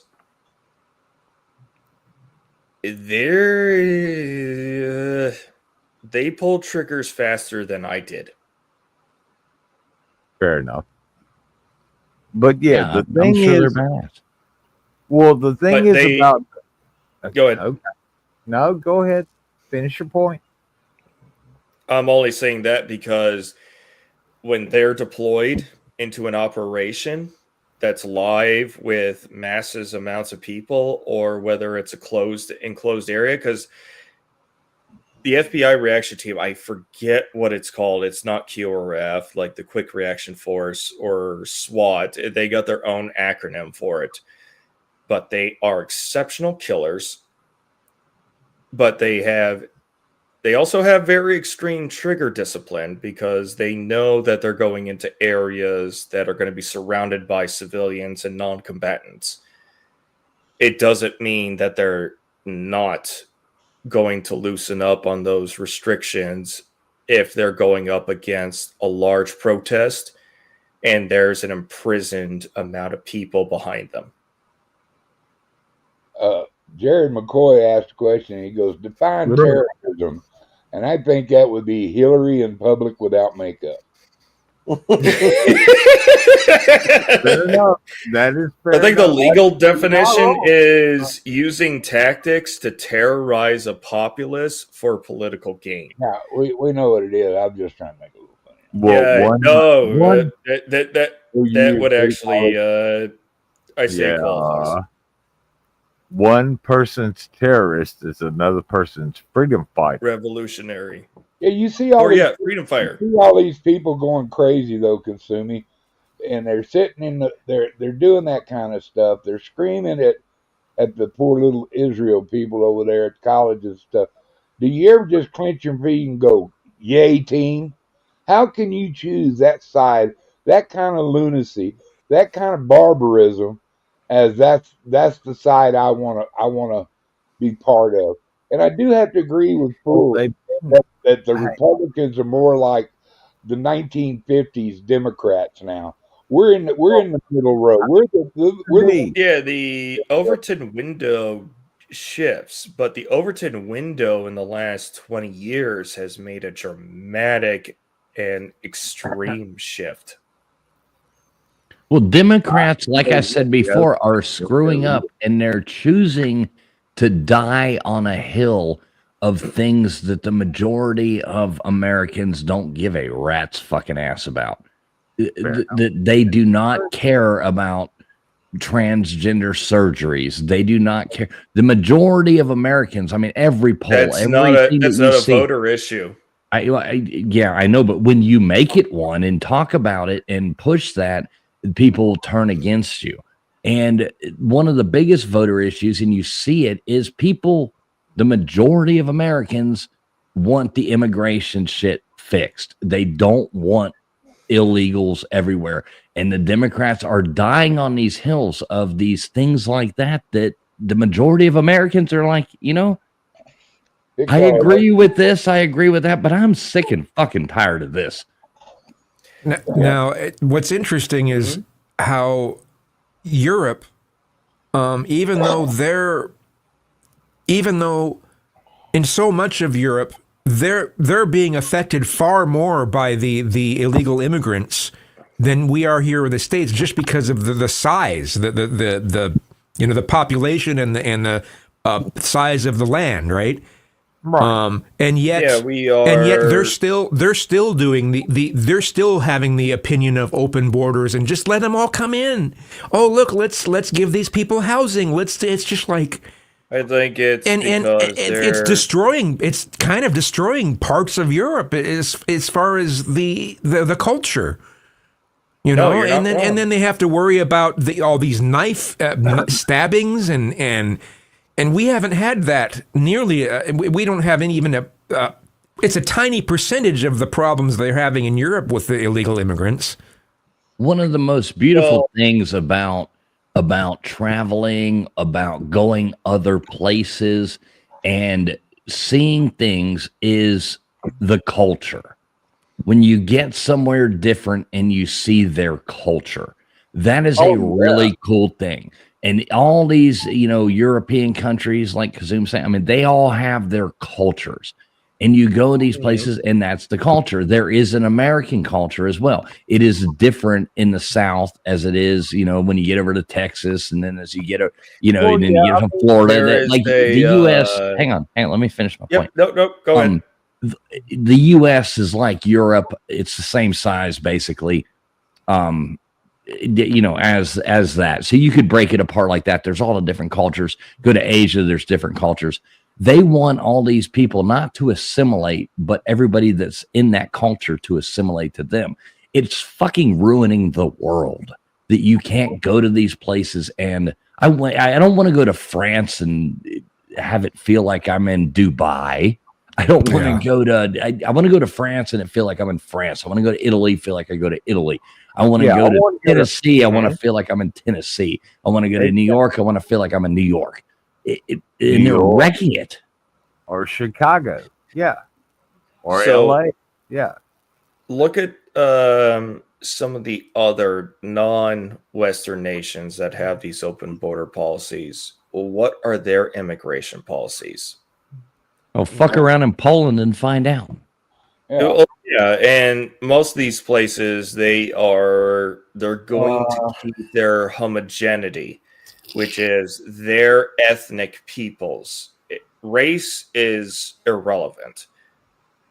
It's Lorraine. ethnicity and culture. As long as there are not enough people to possibly create a disruption as far as immigration to the home culture, most of them are willing to allow a small portion. We're talking about somewhere about 1% to 2% or lower, but those are also going to be high skilled workers. They're not going to be refugees. They're not going to be low skilled.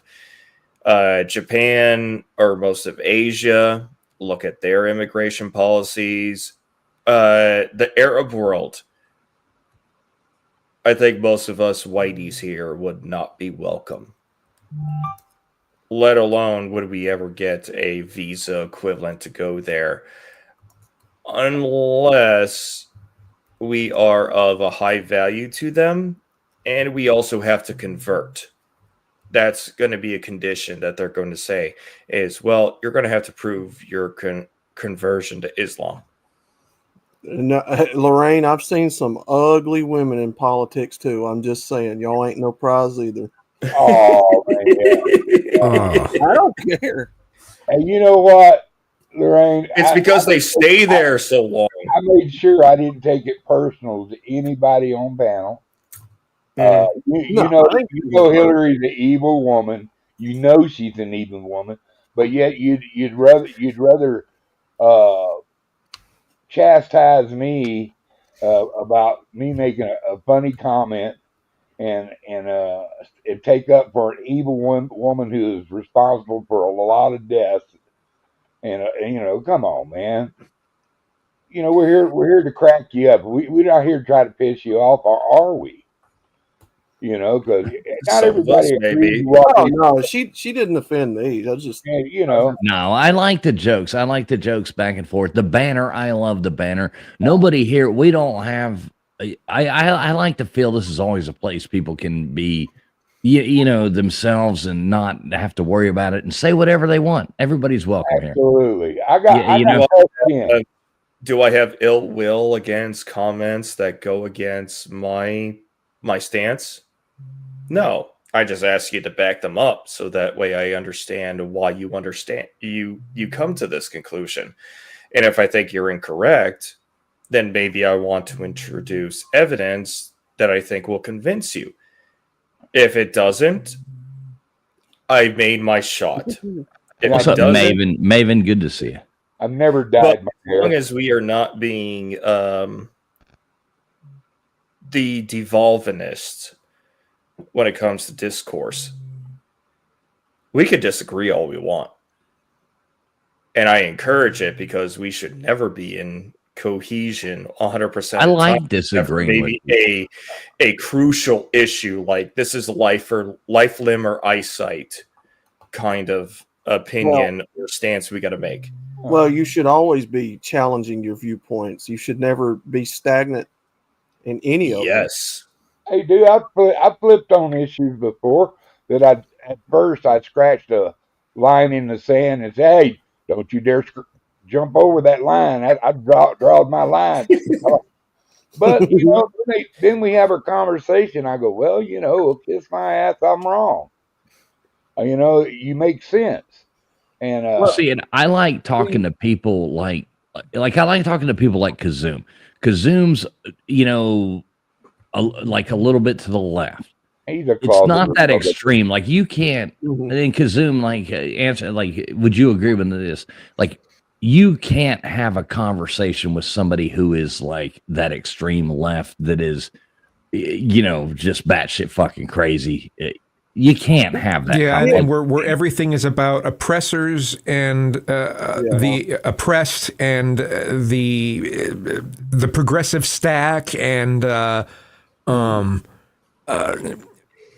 making there's a side, there's a wokeness. I wish I could just. I am not very good at wording today, so.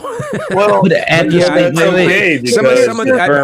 just let me summarize. Just let me summarize. I'll say that yes, I agree with you. There are some people on the far left. There's just no way to have a reasonable conversation. But it's the same as there are some Trump supporters who have reverse TDS where Trump can do no wrong. Yes. Yes. And those people are impossible to talk to too. Where everything that he does is 4D chess, and if you disagree, you have TDS. It's just like no. No. Here's the thing, and Kazum, you're absolutely right. The thing that I take issue with when criticism is when you come at somebody, me or anybody, in a negative way. Like it's how you come at people if you're gonna correct them or they correct you or whatever. It's okay to be wrong. It's okay to criticize. How are you approaching that person? What are you treating? But them you're not speaking to Kazum in specific. No. I know that. Yeah. This is generality. Yeah, Right. this is generality. Just making sure. I knew that. I was just making sure everybody did. No, he's all right. He's right. No, I love Kazum. Just come at me with facts. It's That's what I'm asking. Hey, look. Right. Look, here's the deal. I question everything. Yeah. Even myself. As we should. Yes. And most people don't. They get in this lockstep mindset that they're right and everybody else is wrong. No. I will question you and I will question me. If you say something that sounds right to me, I will, hey, maybe I was wrong about that. Clockwork. I'm glad you finally realized that. Right. Clockwork. It was actually 2 years ago. I was wrong. It was. I finally had to feel what it was like to be wrong. And I think it was like 2 years ago, maybe 3 years ago. Well, it's been a while, but yeah, there was that one time. I'm just joking. I'm joking. I'm just being an ass. If you say something wrong, Me too. I thought I was wrong, but then I found out I was really right. But I'd already switched sides, and if if you say something, and I've told the guys on my channel, don't ever be afraid of criticism. You're going to be criticized by people. Not everybody's going to agree with you. You got to expect that. It's how you come at me or I come at you. That's the deal. If you come at me like a pompous asshole, like you know more than me, or the attitude or the ego or the self, right? Yeah, we're gonna have a time coming to nobody's interested in that conversation Right. because it's not an inviting conversation like It's not a conversation. where it is. If you, Look, I think you're incorrect. I think I have. All right, one at a time. Like people like figure out. Like, what if I'm you say, like, yeah. So go on and finish your point, Outlaw. Well, what Outlaw, I'm saying please. is there's a right way and a wrong way to approach somebody with correct information on stuff. Like, for instance, if you're wrong about something and I know you're wrong, you don't bash that person's beliefs or their appearance or shit like that. If you're genuinely trying to help them out and correct them, or there's a right way and a wrong way. We can agree to disagree. That ain't the problem. The problem is how are we treating one another who are wrong? How do you approach someone who thinks Trump is playing 4D chess? Yeah. Oh, he is. Yeah. You're talking to Duggar. right. You're talking to Duggar. I'm gonna tell you what. I'm gonna make it simple and clear. He is not a god. He is not a demigod. He is not even a fucking nothing but an egotistical, arrogant, brilliant man. Is he right all the time? Hell no. Do I agree with him all the time? Hell no. But for the biggest majority, he's a God-fearing, American-loving president who didn't need the money to come to work for a couple $100,000 a year to run our country. Maybe he did it for an ego, or maybe he's seen our fucking world going to shit, and he's our knight in shining armor, blessed by God by less than a millimeter. King Arthur. Damn right. He pulled the sword out of the stone, bitches. And he's got my vote. He's the best president I've seen in 65 years. Most transparent.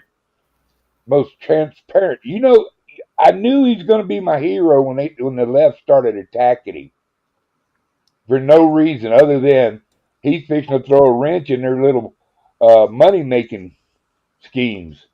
And I think he's done something. I think is interesting is when it comes to people having more extreme or divisive opinions.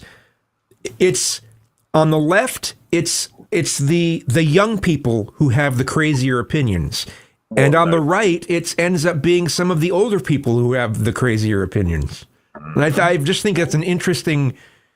And I think it has. I don't know. Hey, I'm 39. Have you noticed that? Me too, Gutters. Like I know a very few right wingers who are extreme who are younger. Yeah. You want to know what I think you can attribute a lot of that to? I think that these people who are older are stuck in constant mainstream media news cycles. And because they're older, they're bored, they have nothing else going on, they're constantly watching the news. And they're whatever news channel that may be. The young people, same thing. They're going through these things, going through puberty, going through like getting through, this first part of life, and they've become consumed by these universities and these things telling them there's all these fake problems in the world that they need to be worried about. And they're sucked into the exact same thing as watching the mainstream media.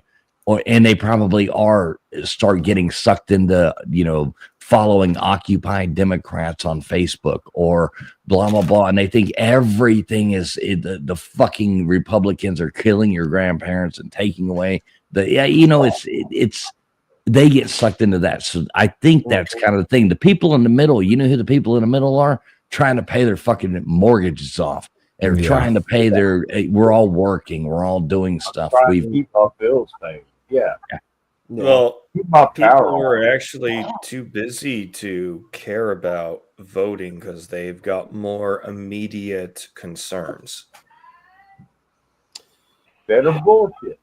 I have found recently that both Dems and Republicans, a lot of them, don't even represent the party that it used to be anymore.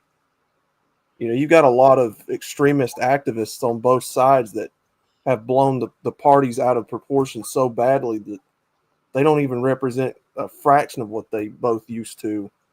It's like we're not even watching classical political debates happen anymore. We're literally watching streaming matches and, like theater. I call it theater.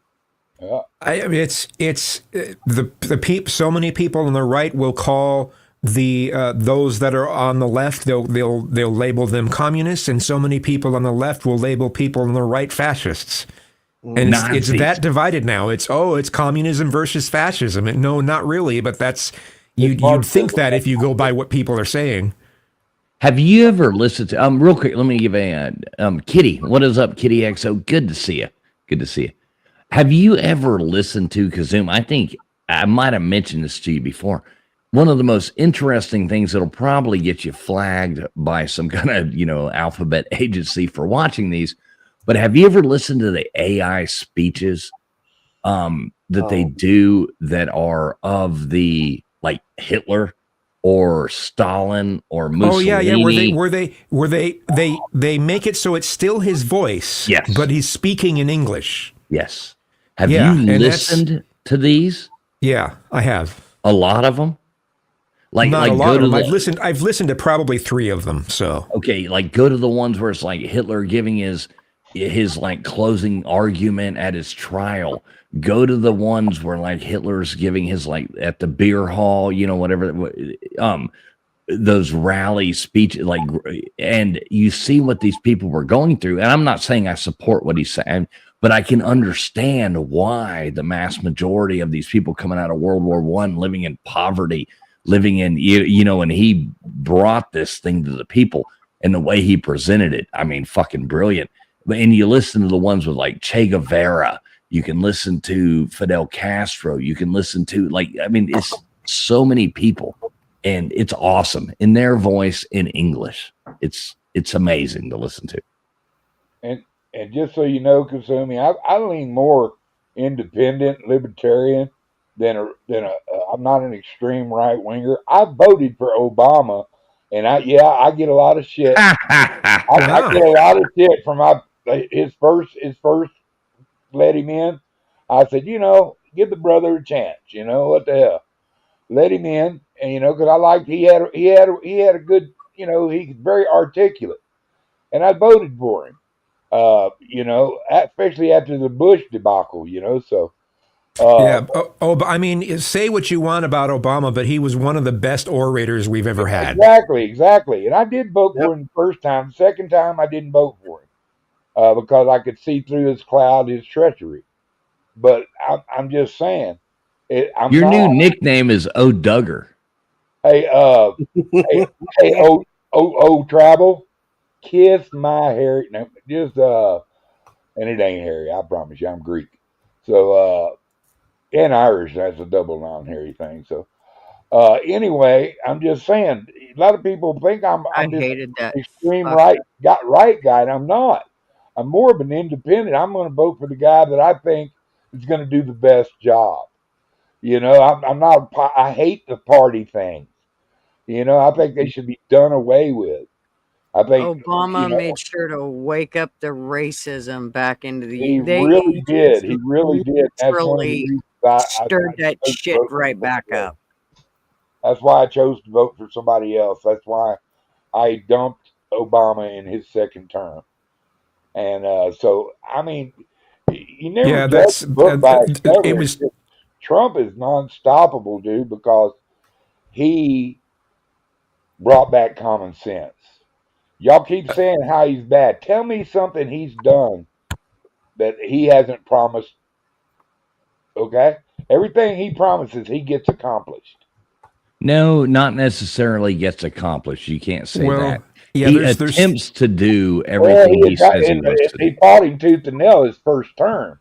But I think he left part of the wall down because he knew the liberals' plan, and it was going to blow up in their face to mass import all these people, which it did. And I'm telling you, we couldn't have took another year. We could. Well, he hasn't. One thing's for sure is he hasn't ended the Ukraine war. Not even close, and it looks like it's going to be getting uglier soon. I think that's going to go bad. That war is not going to end, and he shouldn't. When he made that statement, I remember thinking, yeah, he shouldn't have made that statement. I think that was a terrible statement to make because he can't control Zelensky, and he can't control Putin. Zelensky doesn't want to end that war. No, but he's a dead man if there's no war. I saw today where Trump and was it Zelensky settled for the precious mineral rights? The rare earth minerals that they have, which means we have an investment, which means we're insuring our money is what it means. Just like every European country who is giving them money is insuring their money. We're the only one that's not. We've just been giving them fucking money. Everybody else has been insuring their money. Why shouldn't we be insuring our money? Now, something I want to mention real quick. To expanded war.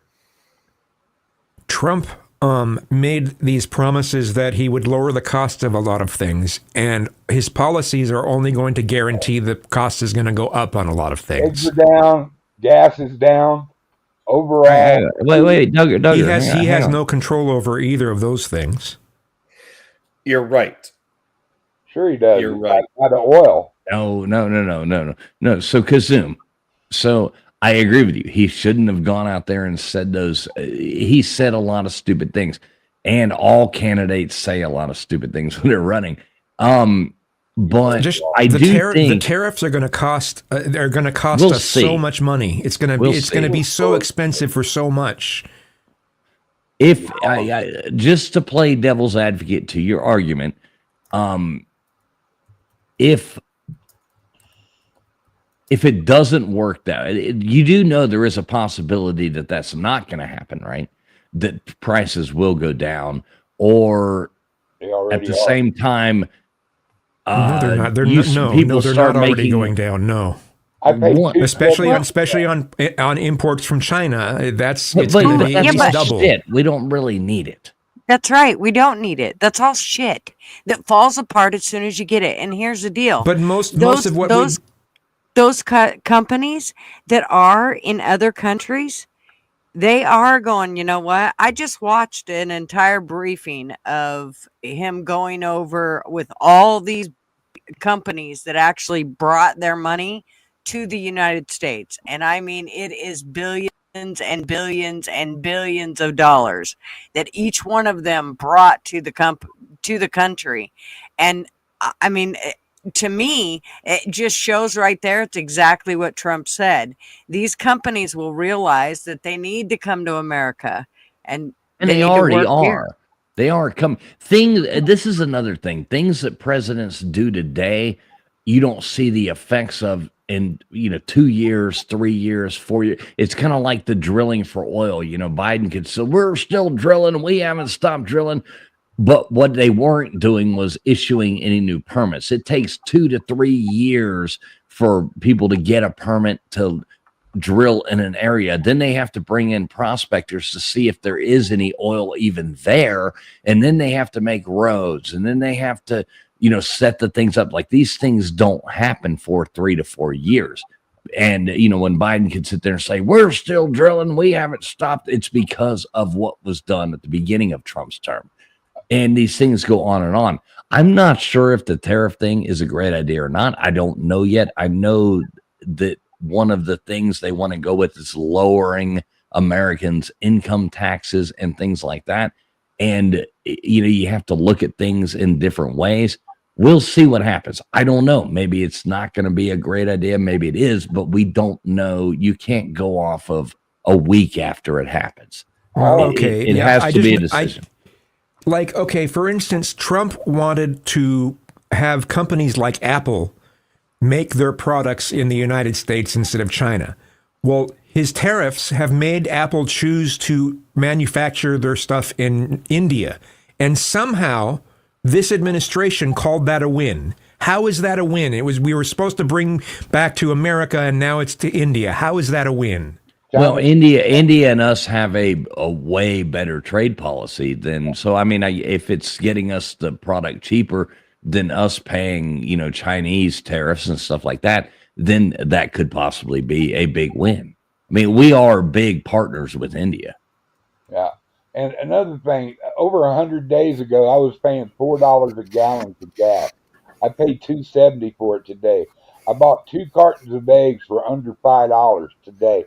Over 100 days ago, it was $5.60 a 12 pack. So things are starting to come down. I mean, he's been in there 100 days. It's not like he's been in there 2 fucking years. The thing with the eggs, though, that was all about the bird flu. Right. That's why the eggs cost so much. It didn't have anything to do with what any president did at all. Yeah, same thing with the doubling of one at a time. Right. I'm just saying this. The sparrows and the crows and all the other birds are not dropping out of the air. There's no mass production in birds. If chickens are going to get it, then the little sparrows and shit that are jumping down in their feed would get it. So, that's bogus. Nobody's ever really been really that scared. Yeah. And Duggar, that's neither. Oh my God. That's neither here nor there. I agree. Those are like, this isn't an argument to have or a discussion because this is kind of pointless. I do want to clarify that Apple just actually committed to investing $500 billion into the U.S. over the next 4 years. So, I mean, this is what I'm talking about. They just had a huge meeting on this, and there are tons of investors that are coming in right now, and they have been coming in. He's getting, the other day when he had this conversation, they had 90 countries that had already signed up to bring their stuff into the U.S. So, and have it built here. So it is happening. I just think that we got to give it a chance. It's only been 100 days, for God's sake. Biden took 4 years to fuck it up so bad that I mean, I don't know that Trump's going to be able to fix it in 4 years, but in 100 days, I think he's doing a damn pretty good job. Not that he's perfect, though. Hey, I'll be right back. It'll just be a few moments. All right, cool.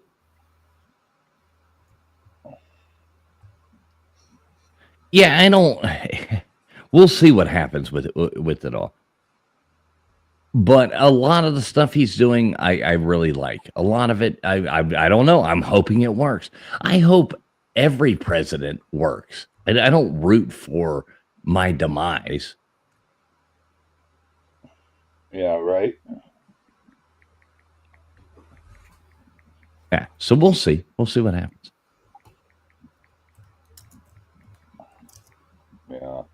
I just give him time. I think it's going to work out a lot better than people. I think there's going to be a lot of garbage and a lot of influential people are going to get caught up with a lot of the evidence they're going to bring out on both sides of the aisle. I think them being more transparent is a good thing, not a bad thing. So, everybody, get the popcorn ready. That's all I'm telling you. Yeah, we'll see. It's going to get interesting. Duggar, you don't have to do that. Duggar just gifted out a Traveling Fools membership. Let me see who got it. Look at that, Kitty XO. I love when somebody. Look at that, Kitty XO. Heck yeah! Thank you, Duggar. Here you go. Thank you very much. Give me my wiggles, man.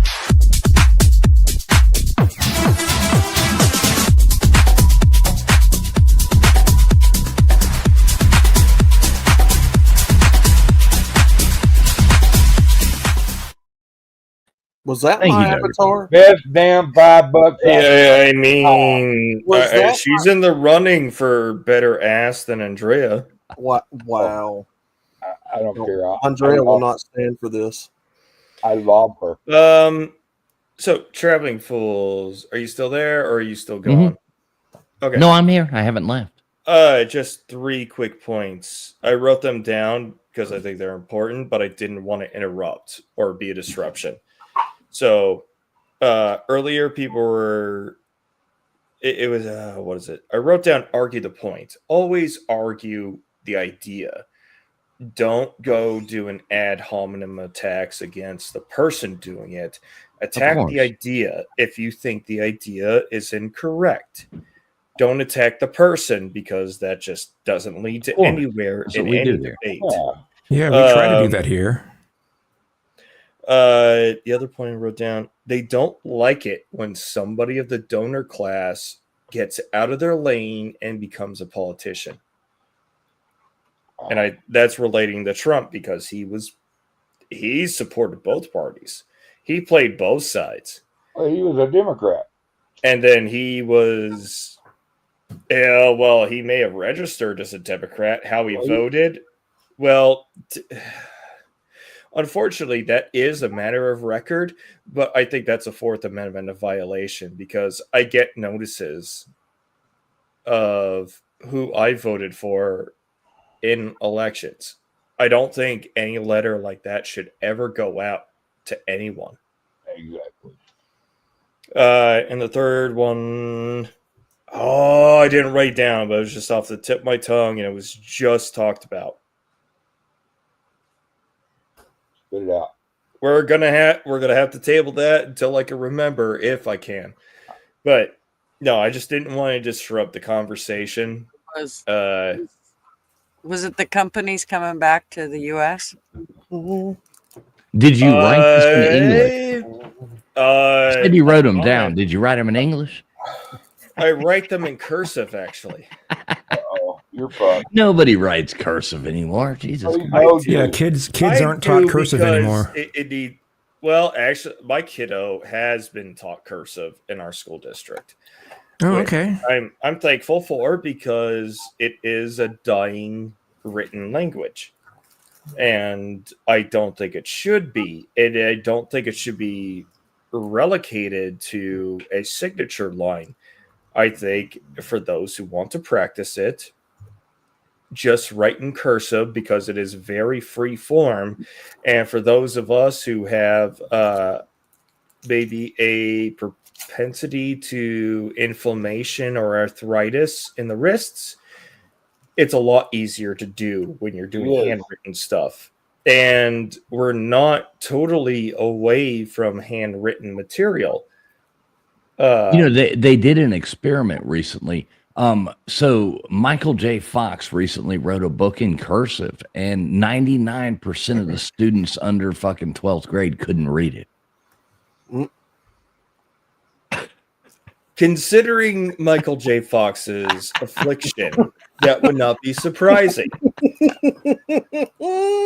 Granted, he's made a lot of headway, but he's only extending the end of life that's going to happen to him eventually because of. All right, we're telling bad jokes now, so that was the point. That was the point. Moving the conversation on. Sorry, keep it going. Keep it I didn't get. Oh, I got the joke. I didn't follow through. I thought the guy was a time wizard myself. I know. Imagine him trying to write out of time on the back of that license plate now. Jesus Christ. Tell him what that would say. That'd be like one of those they've been trying to remake that. Yeah, that'll be horrible. Make that franchise for a long time, but somebody's getting in the way. Right. Yep. Exactly. They should never remake that. No. Never. There's a reason why those films in I blame you, Gary. In the era that they were made should stay in the era that they were made. Why couldn't they have done that with Star Wars? Or the Scarlet Letter? Star Wars, what Star Wars should have been done, it should not have been sold to Disney. It should have been sold to like Stanley Kubrick or somebody like that. It should have gone the other direction. It would have been so much better. Just somebody, they should have brought in directors like Tim Burton do one, Quentin Tarantino do one, and like brought it down that way and given it to other people, not Disney. Star Wars. I don't know. If they would have had different directors, I don't know whether that would help if you don't have good stories and good screenplays. But Disney's. The stories were already written, most of them, weren't they? That was my impression. Well, I thought that's why it was. Hang on. I thought that's why it was, the whole nerd thing now, episode 4, 5, 3, 1, whatever, Empire Strikes Back is 5 or so. I don't know. It's kind of like the sex thing. I don't know what to call people. But I thought the episodes were already written and they started at 4. Yeah, those were. But I'm saying once Disney took over, all those new episodes were not already written. None of that was already written. That's all Disney stuff, and Disney's writers are crap. Right. That's all them trying to keep something going on and bring in. Okay, we got to bring a woman in to be the hero here. I hate all that stuff where all of a sudden a woman's got to be the hero. I hate it. Hang on, dude. Hang on, noticer. Sorry. Hang on, man. I hate all the things where they have to like bring in a like a woman to be the champion or the tough person or the like realism. Like, give me realism in movies or in anything I'm watching. I don't want to see some fake thing where all of a sudden this 5'4" freaking model, can beat this fucking 300-pound biker's ass. It's but there's nowhere in the world that'll happen. How about Kill Bill? I'm not a huge fan of those. No, you didn't like Kill Bill, really? Because that was a Quentin Tarantino movie. I know, and I love Tarantino, and those I didn't hate it, but at the same time, I had that. I'm just like, God damn, come on. I just think I think that was an example of a movie where you can have a strong female character and it's not poorly written. It's actually written well. That's the writing is some of the main reasons why some of these characters suck.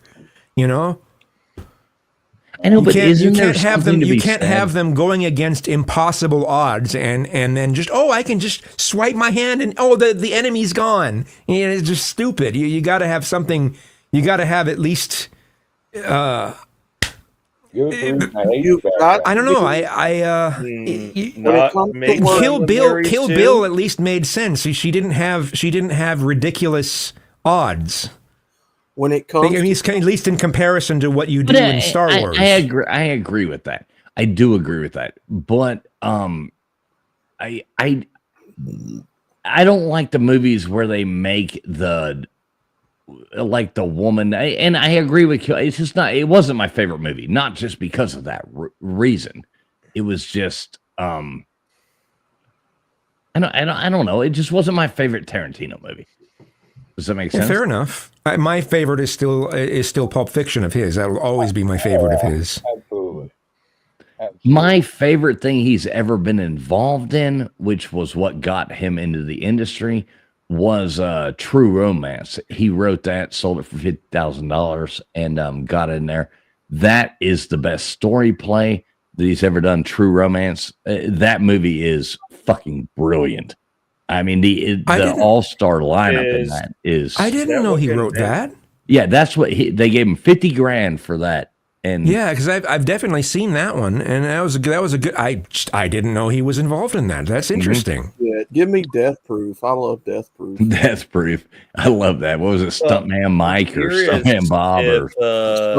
That's what made him to make his own production company and have 100% control over production. It got him into and development versus being a. Well, they say, oh, we're going to pay you $50,000 for this. Oh, we made multi-millions out of this off of your hard work, and we're not going to give you a bonus. It's the movie industry. It's cutthroat. That's the biggest. From what I understand, the accounting of the movie industry is all movies make no money, which is how they stay afloat, or how these production companies stay afloat, because they're constantly producing films that make no money. That way they get tax breaks, or a specialized tax break, because it's the business. It's called the business for a reason. It's been going on. It's the oldest mafia you could really look at. Look, let's be honest. The woman lead stuff, the LGBT trans stuff, the gender and race swapping shit doesn't sell. It doesn't sell. It doesn't make money. So what did they do? They bought out their competition, like these people always do, which Disney has the power to do. And they put the people in there they wanted to put in there that was going to toe the narrative. They couldn't beat them, so they joined them. Now you got all these DEI hires writing stupid shit, costing them billions of dollars, hemorrhaging money. Same thing that's wrong with the comic book industry and music and everything else. You've got infiltrators and activists that are masquerading themselves as writers and passionate people of these projects when they're really not. They're just activists with the power to do stuff. It's ridiculous. And at some point, people are going to get tired of it. That's why I don't watch anything past 2010. I just don't. Yeah. My opinion on all of this is that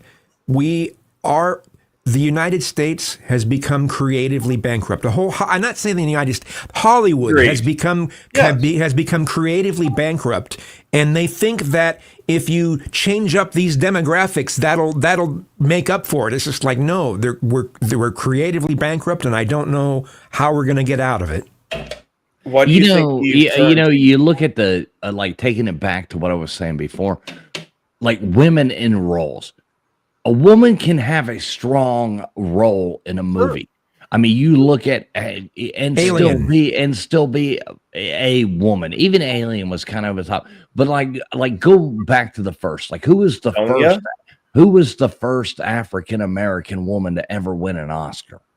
Think about that. It's a good question. Well, it is a really good question. You know what she played? Was a very strong, influential black woman as a slave. Hattie McDowell, Gone with the Wind, Best Supporting Actress, Oscar, right there. and she played a strong woman, a strong thing, in what you would look at now as one of the craziest like a controversial situations. But she played that fucking role and played that influential character of, Mammy and Gone with the Wind. That's fucking awesome. A woman can play a great character. Look at Adrian and Rocky. I mean, even look at, these people, they can play these roles. I'm not saying that a woman should have to be like that person or anything, but real life, just give me real life. There's so many roles that women have, women are, and things that women have done.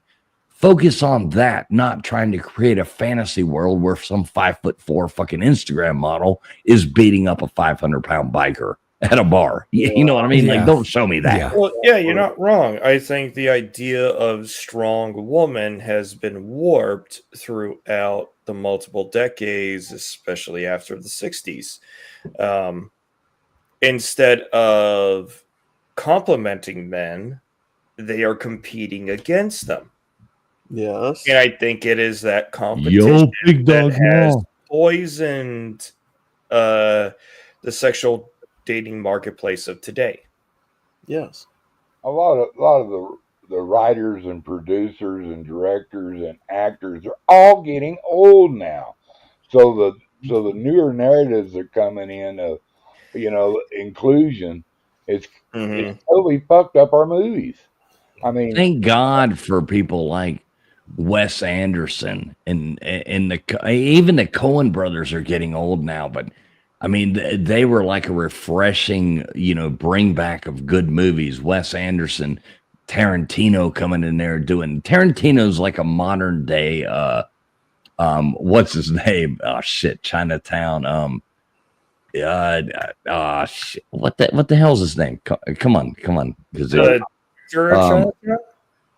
Who? No, the guy that did the crazy movies, Rosemary's Baby. Roman Polanski. Thank you.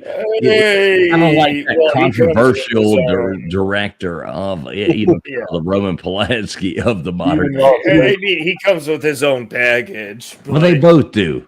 But it didn't help that his girlfriend was brutally murdered by the Charlie Manson family. Yeah, and then he ended up banging 12-year-olds or 13-year-olds after that. Well, that probably really fucked him up for the rest of his life. Yeah. Not saying no it's excuses. An excuse. Well, it could be an explanation, but he also needs to serve time for the wrongs he did because what is it? I think also it's another horror flick.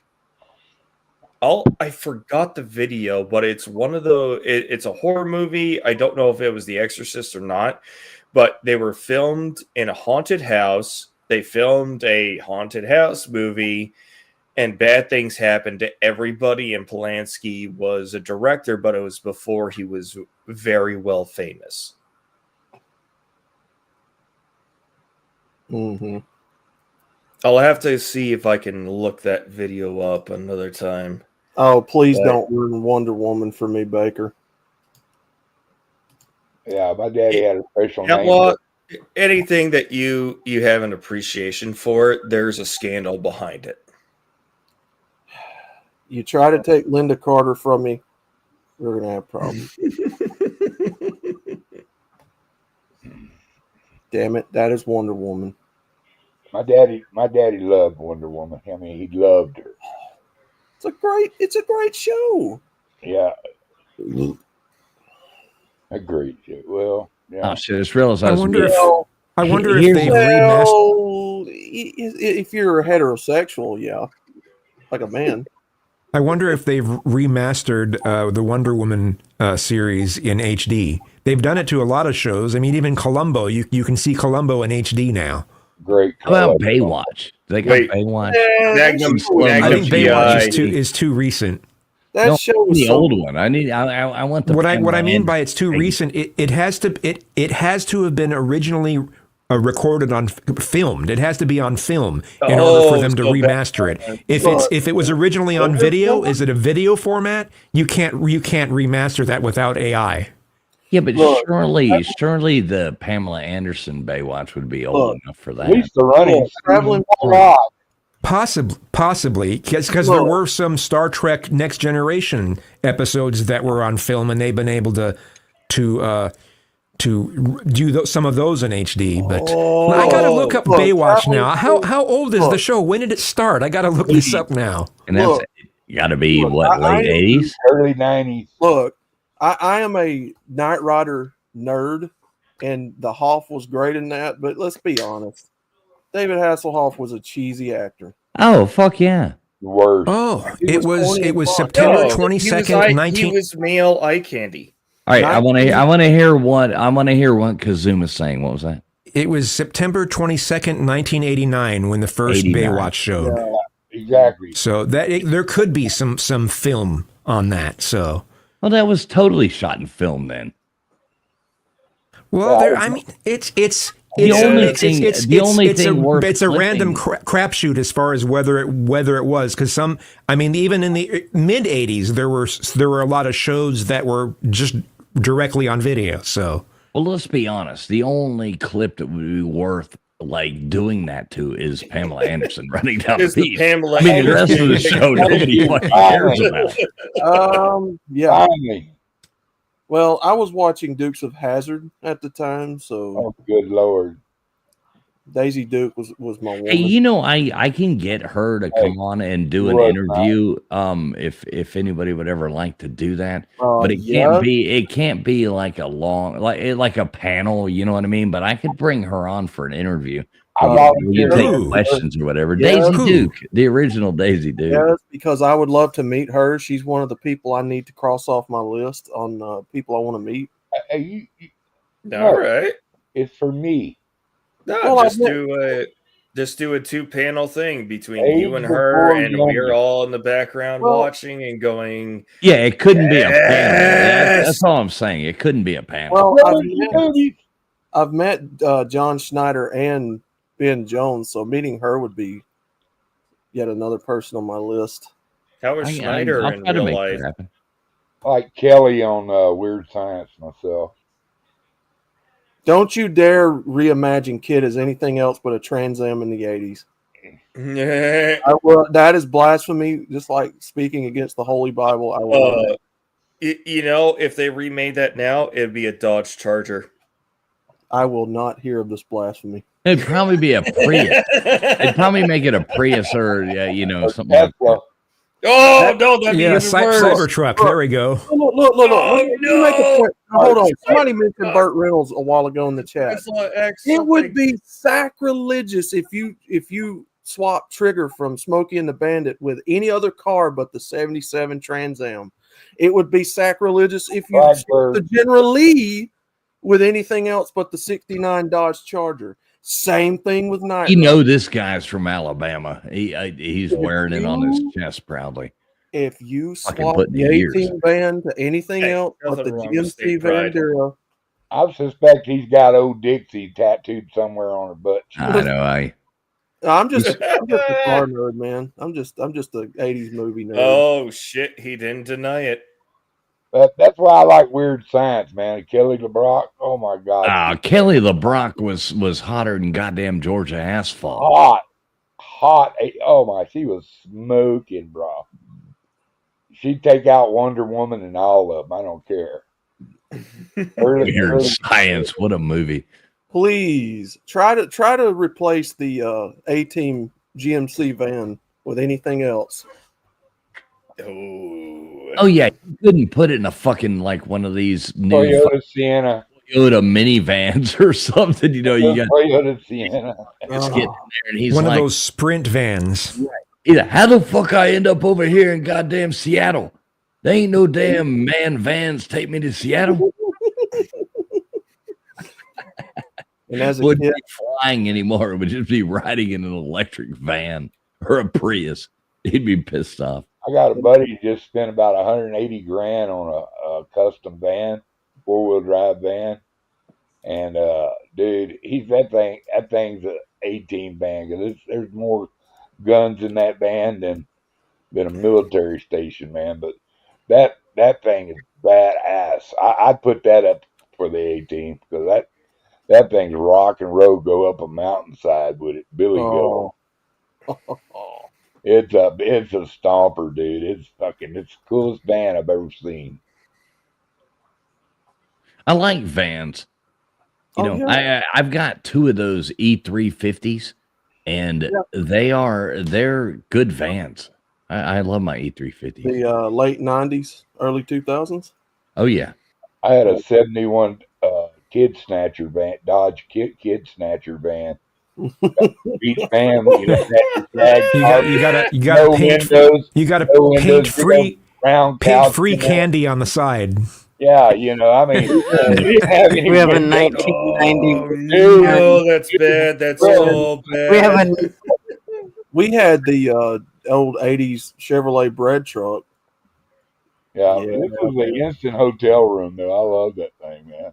A rolling. It's funny though, real quick, because Zoom, that you say the free candy thing. I remember, like my vans always no windows. No windows. I mean, you got you're driving, you got the front window, obviously, and each side window, but no windows in the back. Like, that's how I want them. I don't want anybody to be able to see what's in there, blah, blah, blah. And I remember my son and my sister, they went out there and they wrote because they're work vans. They're not washed every day, they're fucking work vans. And they went in and they wrote free candy on one side in the grime dust, pollen, and then they wrote it on the other side. It was like, ice cream or something, and they're laughing. I drove around and I even went to like car wash. For some reason, it like embedded itself in there. I had to pressure wash the fucking shit off of there from them doing that, and it was funny as hell. Yeah, it was a joke. Particular vans, because we had one, are really good if you get a 7.3 diesel or if you got an inline 300 6-cylinder. No. Go with the V8, man. The Triton V8 and those E350s, the Triton V8. You got the 7.3 is a hell of an engine, man. He got the newer ones in like 01, 02. Yeah, we're not that fancy. We didn't get in the 2000s, Yeah. Suddenly, I think of the commercials for V8 and their line. I could have had a V8. Could have had a V8. That's like the person that went out and bought. Remember when Mustangs, like in the 80s through 90s, and they still do it now. But remember when there was the 4-cylinder Mustangs, and they were like, people would go out and they'd get that convertible, like that 1987 or 1988 Mustang LX is what they called them. They had that little tiny 4-cylinder, and they were like pretending to drive a Mustang. That was fucking hilarious. Oh, the Mustang 2? Remember the LX? It was the LX in the late 80s, and they had the 4-banger in them. Instead of the 302, the V8, they put a 4-cylinder. And those things were the biggest pieces of shit. You're triggering my PTSD from my Army days, because everybody went out and bought one of those revamped Mustangs in the early 2000s. The Mustang at a 20% interest rate too.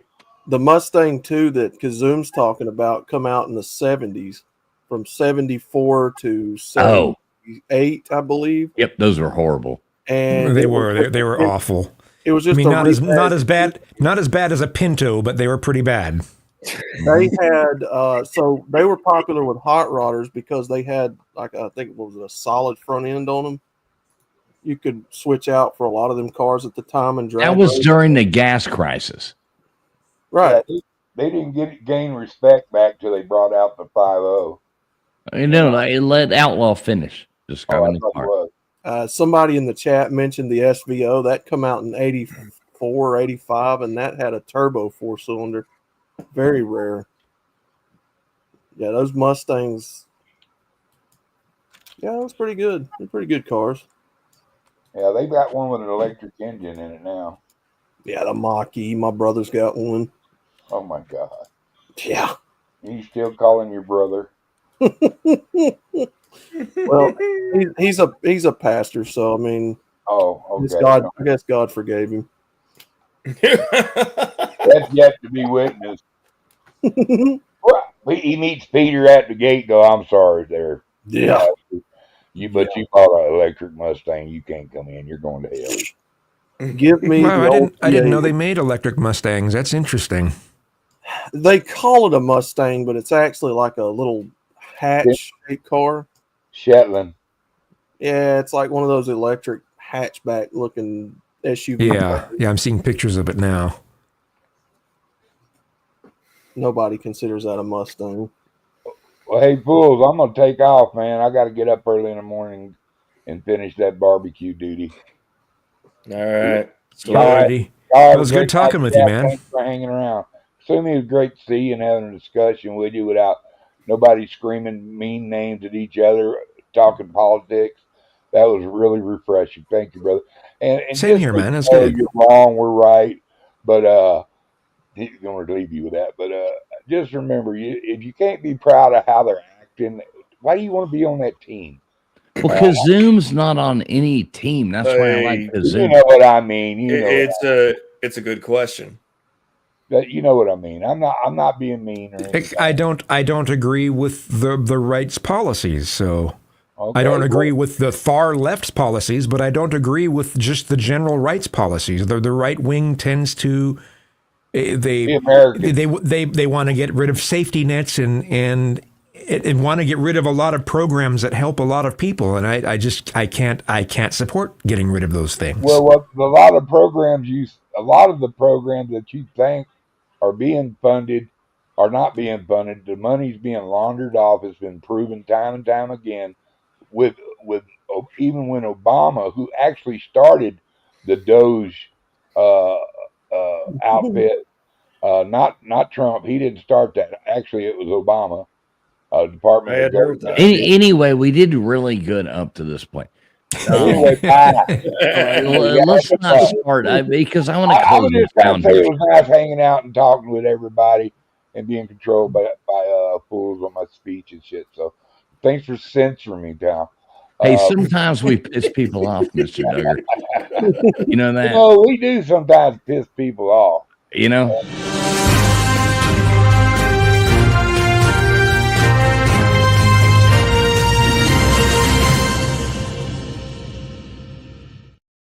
But I want you to know it's a Duggar's world out there. Deal with it. Yeah, you want to see that one too? It is a Duggar world. Let me bring just getting back to that comment. I love True Romance. One of the best movies. The biggest liberal in the world. In my top 10. A Duggar world. We do live in a Duggar world. You know, even Kathy Griffin. Oh, Mr. Duggar. And keep having as many Duggars as possible. So it's going to be a Duggar America, everybody.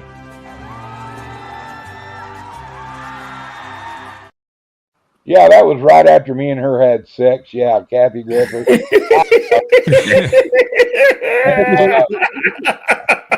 can tell by her hair that I pounded the shit out of her. And I love all you people. May Jesus' blessings be heaped upon you. And if you don't believe in Jesus, you're going to hell. I love all y'all. Take care. All right, love you, Duggar. Love you, Duggar. Hey, I got my executive suite in hell. Wait. Kazoom, you know, one of the funniest things is that was actually a real quote by Kathy Griffin. She was talking about, you know, the Duggars having all the kids, you know, those people. Oh, I forgot about that. So yeah, that family. She was talking about. Yeah, okay. Now I know. And she was like, "It's gonna be a Duggar." That's a real cat. And I heard that. And I was like, "Oh my god, I gotta clip that from Mr. Duggar." You know, it's gonna be a Duggar America. Well, Zoom, I share your sentiments with the religion thing. Trust me. I know exactly. Yeah, I know exactly where you were coming from on that. Yeah, you didn't have to say a word. I know. I've had people tell me numerous times I'm going to hell. Yeah, I'm not a full-fledged atheist, but I am a pantheist. So I think the universe is a giant living thing that we're a part of. So, yeah. Well, see, I think anybody who thinks they have the right to tell anybody else that they're going to hell is an absolute fucking moron. Like, you can't. I've met so many wonderful Muslim people in my life. I've met a lot of bad, you know, but I've met a lot of bad Christians as well. I've It's got religion. Buddhist friends. I've got, do you really think in God's model that he set up a world that only you were right? I don't believe that. And I do believe in God. So who am I? I am not God. I don't get to choose whether you're going to heaven or not. Well, it's religion at the end of the day. It's all man-made. But you get to All choose who man-made. you are going to be. It's a personal thing for people. Exactly. You can't convince somebody who likes this to not want to do it. I'm a Catholic. Yeah. I don't agree with I didn't like the last pope. That doesn't mean I don't. The Catholic religion has had a whole lot of horrible things happen that have done by human error. It doesn't mean the religion's bad. That's the way I feel. You may feel differently. Religion's one of those things. There is no right or wrong in a religious argument or conversation. People believe what they want to believe. Mm-hmm. Yep, and Yeah, people they're generally go can't prove or disprove someone's religion. So Well, hence the word faith. Yes. Belief in something that you can't God for physically George Michael. see, observe, or interact with. You could believe you interact with, but you have no measure of no scientific measurement that your prayer does anything for you or anyone else. But that is, I'm going to say, it is the allure of faith. And when good things happen, they attribute it to the Lord. If bad things happen, sometimes they attribute it to the Lord too. I'm going to tell you, when I started down the red pill rabbit hole years ago, traveling full, Sean, you watch my channel, you know what I'm talking about. Religion was one of the first things that tripped me up to thinking. And I figured it out. I was like, wait a minute. These people over in India or the Middle East, they believe in their God just as strongly as we do ours. So who's right? You But can't how all much be right. of those Your God populations can't all be the truly ones believe? The question isn't, and this is the answer, the question isn't who is right. It's who is justified in saying who is wrong. And I don't believe that there is wrong religions. I think religions have been altered and changed Oh by no, I changed think, by humans. Islam Humans have has come in there been- and wrecked that. A lot of religions have been wrecked by humans, but I think at the center of most religions is the same thing. And how about Scientology? well, no, I can't buy into that one. Well, I'll attribute that to the same. That's not thing really a that religion. they- I mean, L. Ron Hubbard isn't John Smith. Yeah, you know what I mean? I think that's more of a club than a religion. Am I So- wrong, Kazoo? I mean, what do you think? I don't know. It has. I mean, they have all the motions and what is it? Not traditions. It's when you have to go through certain motions. There's a word for that, and I can't think of it. But it's they have a lot of the same trappings as religion. It just doesn't necessarily believe more like being in a a Freemason. one sourced higher power. It's more like being a Freemason, though, than being religion. From what I understand of the Freemasons, they are, as long as you're spiritual, is their requirement. No, they're all fucked up. Means it could be you're a Christian, you're a Muslim, you have a belief in a power beyond yourself or beyond the mortal realm. I've always seen it as we can't all be right about, our God being the one God over the entire world type thing. And so I was just like, religion is the problem. Religion is not the problem. I think religion holds Religion holds most societies together. The 10 Commandments holds most societies together. Don't fuck your neighbor's wife. You might not have a lot of problems. Don't steal. You might not have a lot of problems. I mean, whether you want to look at this as like black and white religion, or you want to say, hey, here's 10 things. And you know what?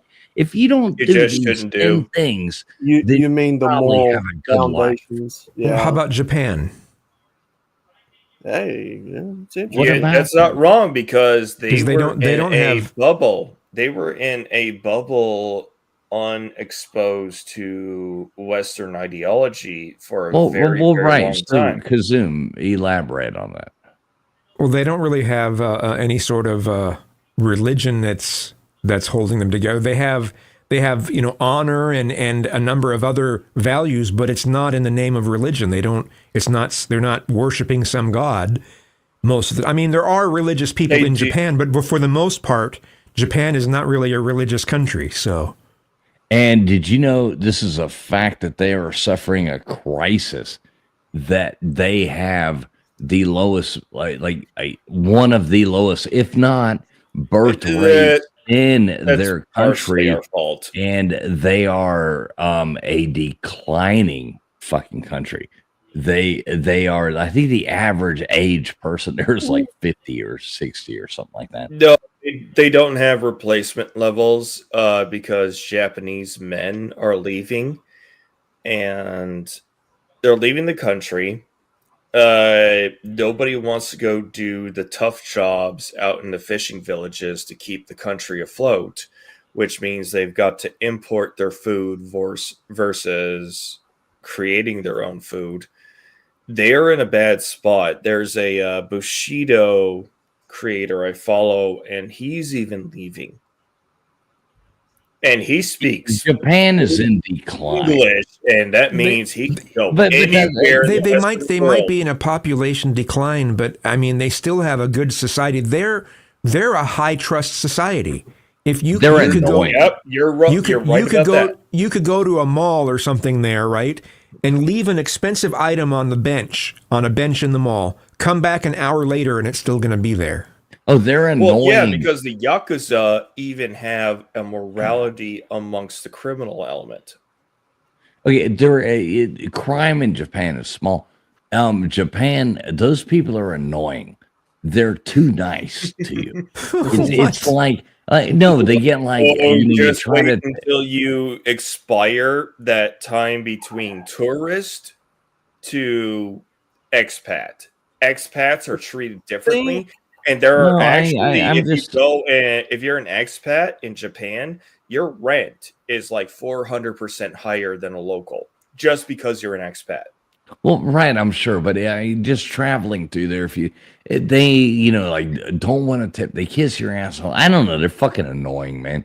And you know what? Most of Asia hates the Japanese, so fuck them, I guess, for fair reason. Well, 100% fair reason. They were the most ruthless people, and now they do nothing but apologize, and they're annoying. It's an overpriced place to visit, not that much to see. But it's fucking facts. I mean, they'll sit there and you'll hear like all the fucking nips, and they're like, oh, I mean, I'm going to call an Eskimo a Skimo if I don't like them. That just might be how it is. But you'll go over there to Asia, and I mean, you go to Indonesia and talk about Japanese people. Fucking hey, you think we're racist over here for putting them in a fucking camp? They're pretty racist there. A long time. Asians are the most racist people ever. But China it's too. Only towards other Asians. Oh, they hate each other. They hate each other. Especially the Japanese.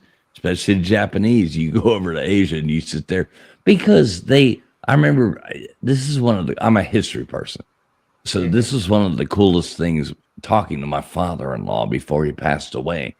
And he was telling me stories about watching at the end of World War II when the Japanese were leaving Indonesia and they were just walking out in the streets and just executing people, and laughing about it and doing it because the war ended. They still occupied Indonesia and they were still there. And then so they end up leaving all their guns, all their fucking stuff and giving it Then there was a revolution, and they didn't let the Dutch back in. And he's sitting there telling me it used to be a beautiful. We had fresh water. We had everything.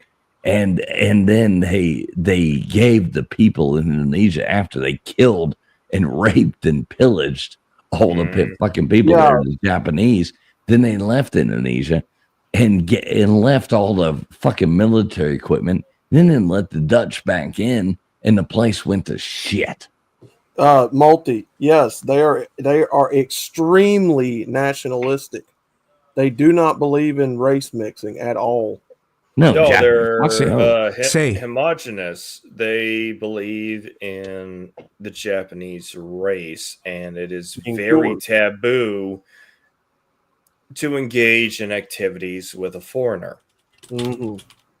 Racism in these other countries is so huge compared to America, just being honest, like witnessing it. I'm like, yeah, but ask, go do an on the street thing with an average American, and but he ask gives a them, fuck. is racism is worse here or in Asia? They'll say, "Oh, we're the worst. America's the worst. America's the worst." But we're not at all.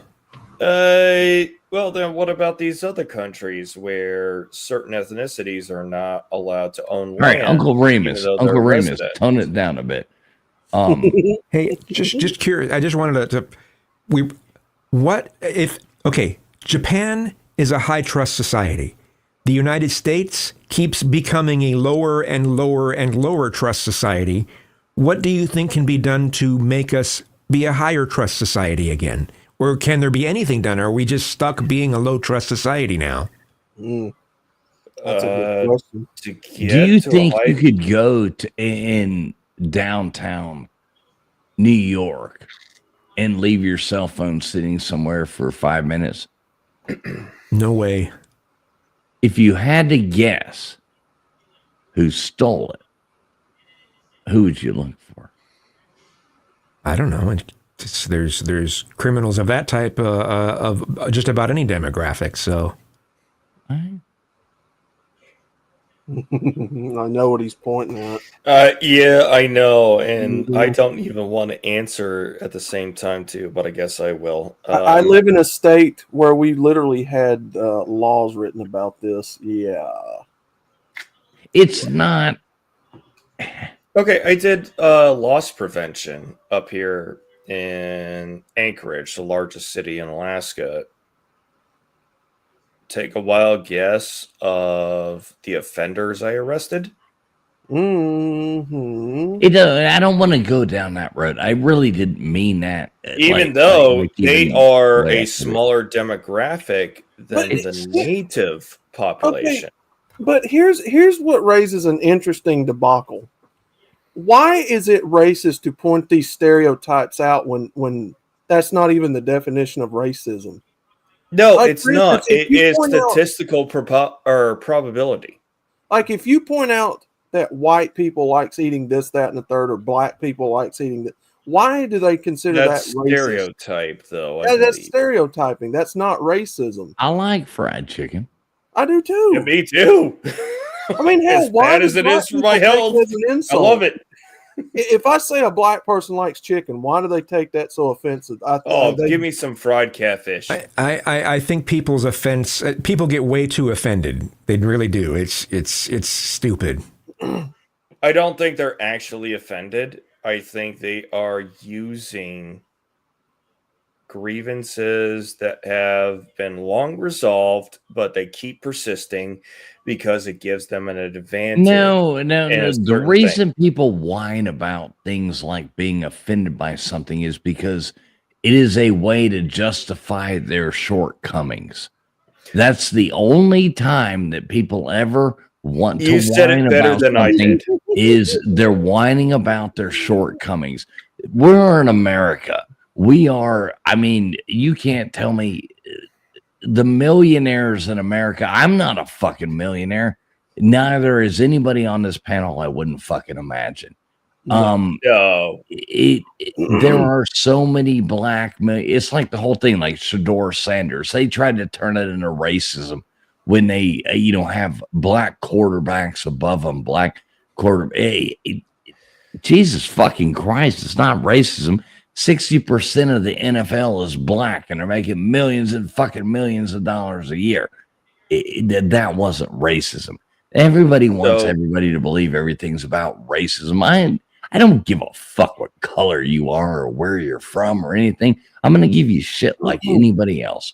Well, and I'm going to fucking talk to you. That's your and I'll be your mistake. Is you are going to? That ain't my mistake. I don't make mistakes. I'm perfect. Hey, I need to do something. I'll be back pretty quick. Hopefully pretty quick. So. Well, that's the issue. No, I'll refrain what for it a minute. is. What it is it's not a debacle about skin color. It's a cultural issue, right? It's what people are really arguing about is not the color of someone's skin. It's their culture, clashing of cultures, right? Sean, you know what I'm talking about. I think I do, but I'm when not you hear, look, anytime I hear my anecdote, but I'm going to let you go first. Look, anytime, especially down here in Alabama, anytime I ever heard anybody get into a debacle with another person of a different ethnicity, it was never really about the pigmentation in their skin. It always come down to, their stereotypes, their culture, their beliefs or the lack thereof. It was never to do with anything about a color or a shade of skin. That's fucking stupid. People don't get upset about the color of skin. They get upset about attitudes, ideas, actions, what they put into practice, cultural habits, behaviors, what they say and do. That's what people get pissed off about with other ethnicities. And when those stereotypes or those cultural values promote criminal activity, yeah, there's going to be a very big opposition to it. I mean, for fuck's sakes, who the hell gets offended at somebody else's skin color, physically skin color? That ain't even an argument. No, I've always thought it was retarded. I want to measure everybody that I ever encounter by the merit of their actions. But the longer I live, I see consistencies that are obvious by stats and observation, but I don't want to think that it is a color issue or a race issue. What is it? Jackal, the Emperor, mutual friend of Outlaws of Mine, he does not like the term racism. He hates it because it's never been about race. It's always about ethnicity.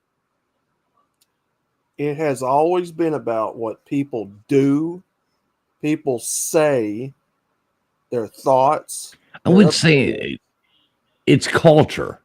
Yes, exactly what I'm saying. But it doesn't have to be the culture that they grew or that their ancestors did many, many years ago. Well, there's nothing wrong with that there's they're nothing doing wrong now with and other, establishing a new culture. There's nothing wrong with other cultures. No, Just no, know I which don't. culture you I are don't in. disagree. I don't disagree. Like But I'm people working behave on badly. planning a trip to Egypt right now, where I've got Ooh. some friends of mine, some people, we're all 6'1" and above, and we're looking at a trip to Egypt where we can take a group of guys. Don't eat Guys the trip. local food.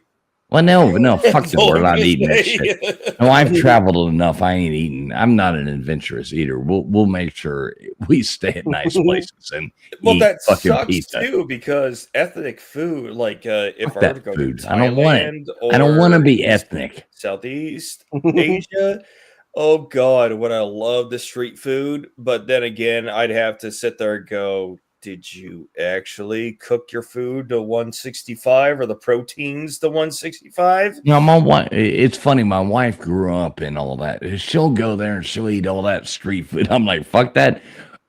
When I leave, I take like 15, 20 packs of those, like tuna in a bag or chicken in a bag or whatever. Yeah, look, Mayonnaise do me packet. a carry favor. you over. I'm not. I'll be able to eat crackers. Traveling You know. fools, you probably already know this, chat. Do yourself a favor and look up gutter oil. Look up what? Look up gutter oil. Oh, Gutter's Pub would love this. Gutter oil. I used to do cooking streams all the time on my show. All right, I'd like to check that out. Drop it in there. You're a mod. You can do whatever you want. What's up, LW? Good to see you, LW, coming in here. Look up gutter oil in some of these foreign countries, and you'll see why foreign cuisine's probably Bless not a good idea. Yeah, sorry about that.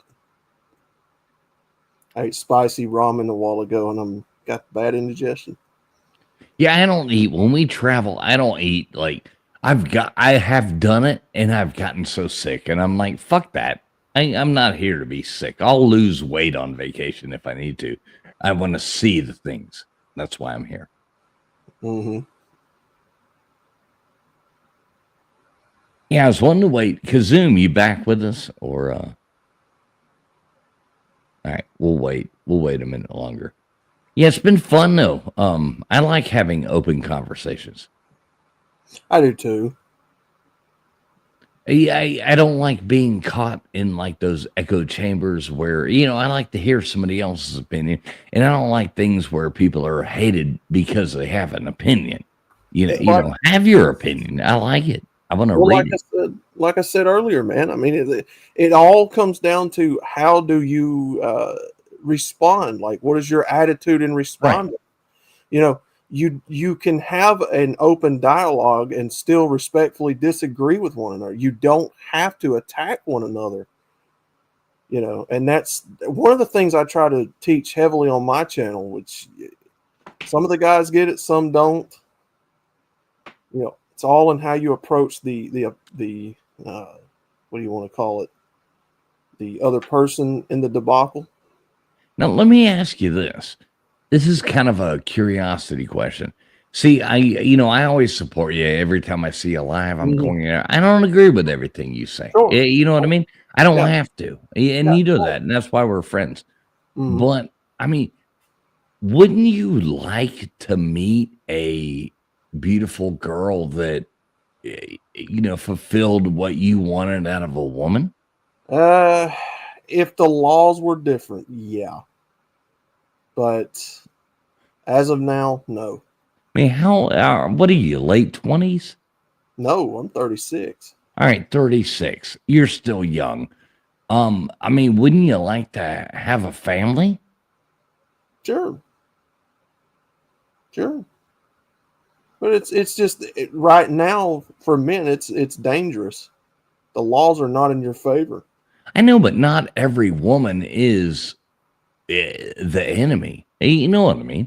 I know exactly. There's wonderful women out there that think the same way that you do. Yeah, I know exactly. And I've had conversations and a lot of people in Harley Dad's server over that.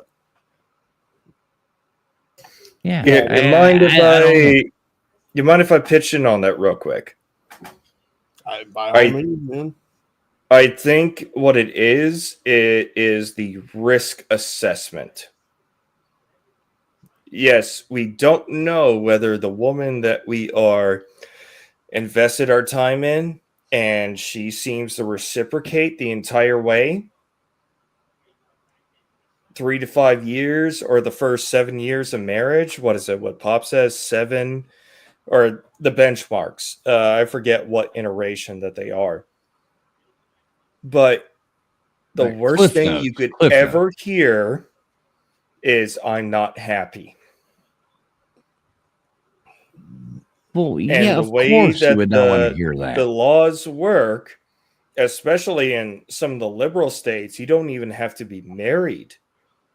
You could just be cohabitating, and they treat it like a divorce, which means 50% of the man's stuff gets reallocated to the woman.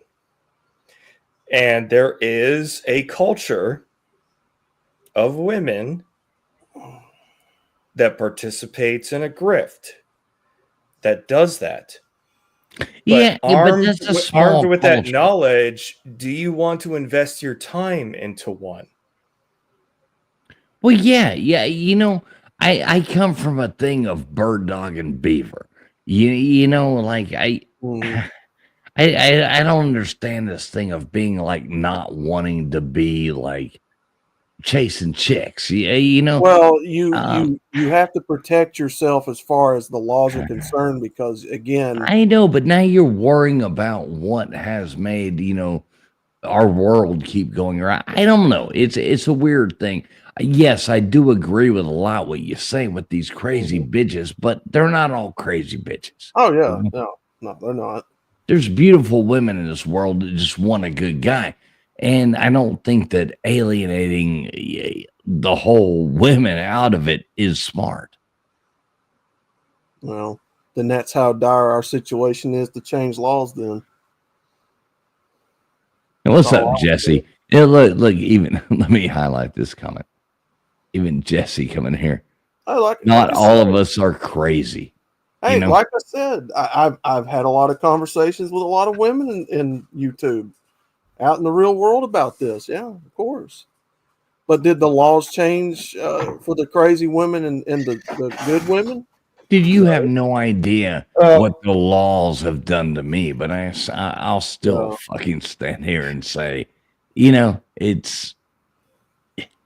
I want to be normal. I'm chasing split tail. Sure. I'm married, so I'm not. Yeah, you know what I mean. But I know a beautiful blonde.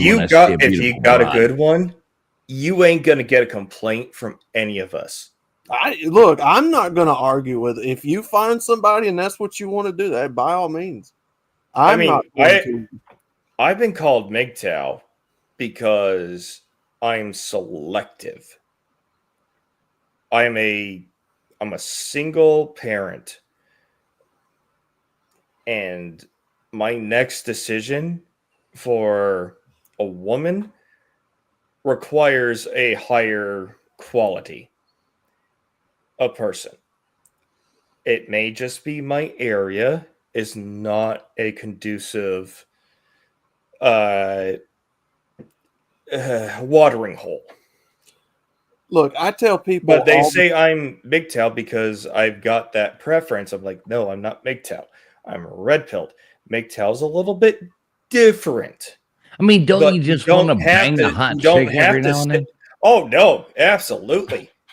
Look, Jesus fucking Christ! But you don't have to be MGTOW your entire life. MGTOW is just okay. Outlaw, tell me if I'm wrong about this.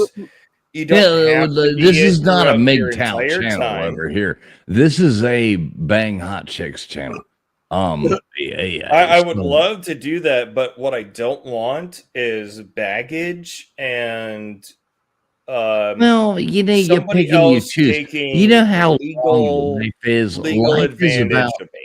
Life is about you get a window in time to do these cool things in your life, like procreate or have relationships with people or do this. Okay, you're not wrong about that. So you start that at about 15, 16, 14, 15, 16 with the innocent, like, oh, I've got a crush on, this girl. So you get in your early 20s and you got, a high school sweetheart, and then you get in your early 20s and you start having relationships. Mm-hmm. Then you hit about 70 and it's all downhill from there. It's going to be, so what is that? 20 to, 60 something, 45 year. Are you really going to spend 20 of that or 15 of that wasting your fucking time not banging hot girls? That's the way I look at it. I think there's a bit of I don't mean to say this with any disrespect to anybody, but I think there is a period of idealism in people's lives where it's ideal for you to do this activity, which is either your education, your early 20s, and then your career from your mid 20s How old are to 30s. you? And how old are you? I'm 40. All right. Look, yeah, I tell people all the time. That's the prescription that I was taught and told to do. It did absolutely not work out for me. but it can work out for other people. But at the So same you're time, 40 years old, you're divorced, and you got a kid. I You're never like in got the- never got married, thankfully. All right, so you're in the golden situation. You can get any girl from 27 years old up to fucking 50. Yeah, you know what I mean? Like you're in a golden situation. I want to understand what you mean by the golden situation because I don't see it that way. You've so got that's women why from I their, wanna see the late understanding. 20s. You're at an aspect where you can sit there and hit on women from their late 20s to 50s. Why? Because I'm a That's like a silver-haired ton of women. fox? No, because you're in that situation. Look, I tell people Okay, all the but time. that is what is it? That's confirmation bias. That somebody else. No, it's not. Jesus Christ. It's not. That's the way I look at this. Outlaw, what do you think? Go ahead. Look, I tell people all the time, and you have to keep this in mind, that both men and women have been lied to by their federal government. They've been both used against each other by people that have manipulated the mind. But who cares about the government? I would It say matters it's greatly. not just government. I think it was media, society at large. All right, let Outlaw go on it. Go on. It matters greatly when these people have the resources to put you away and make you disappear. It matters greatly. And when you hear stories constantly of men pretty much repeating nearly damn near the same thing over and over in different states and countries and what, yeah, this kind of matters. I've had a horrible like situations with the way back when with the government and that kind of thing, but at the same time, I mean, I don't know, rooting for Ramona's fun, man. Maybe we, like I said, maybe we just had very different experiences. I mean, I got most of mine anti-marriage thing came from my parents' divorce. And that was, I'm not going to say it's bloody, but it was psychologically destructive because as much as my dad did not want me to, he's like, I don't want you to fucking say or do anything. I just want you to say the right thing. I just want you to say what you truly feel.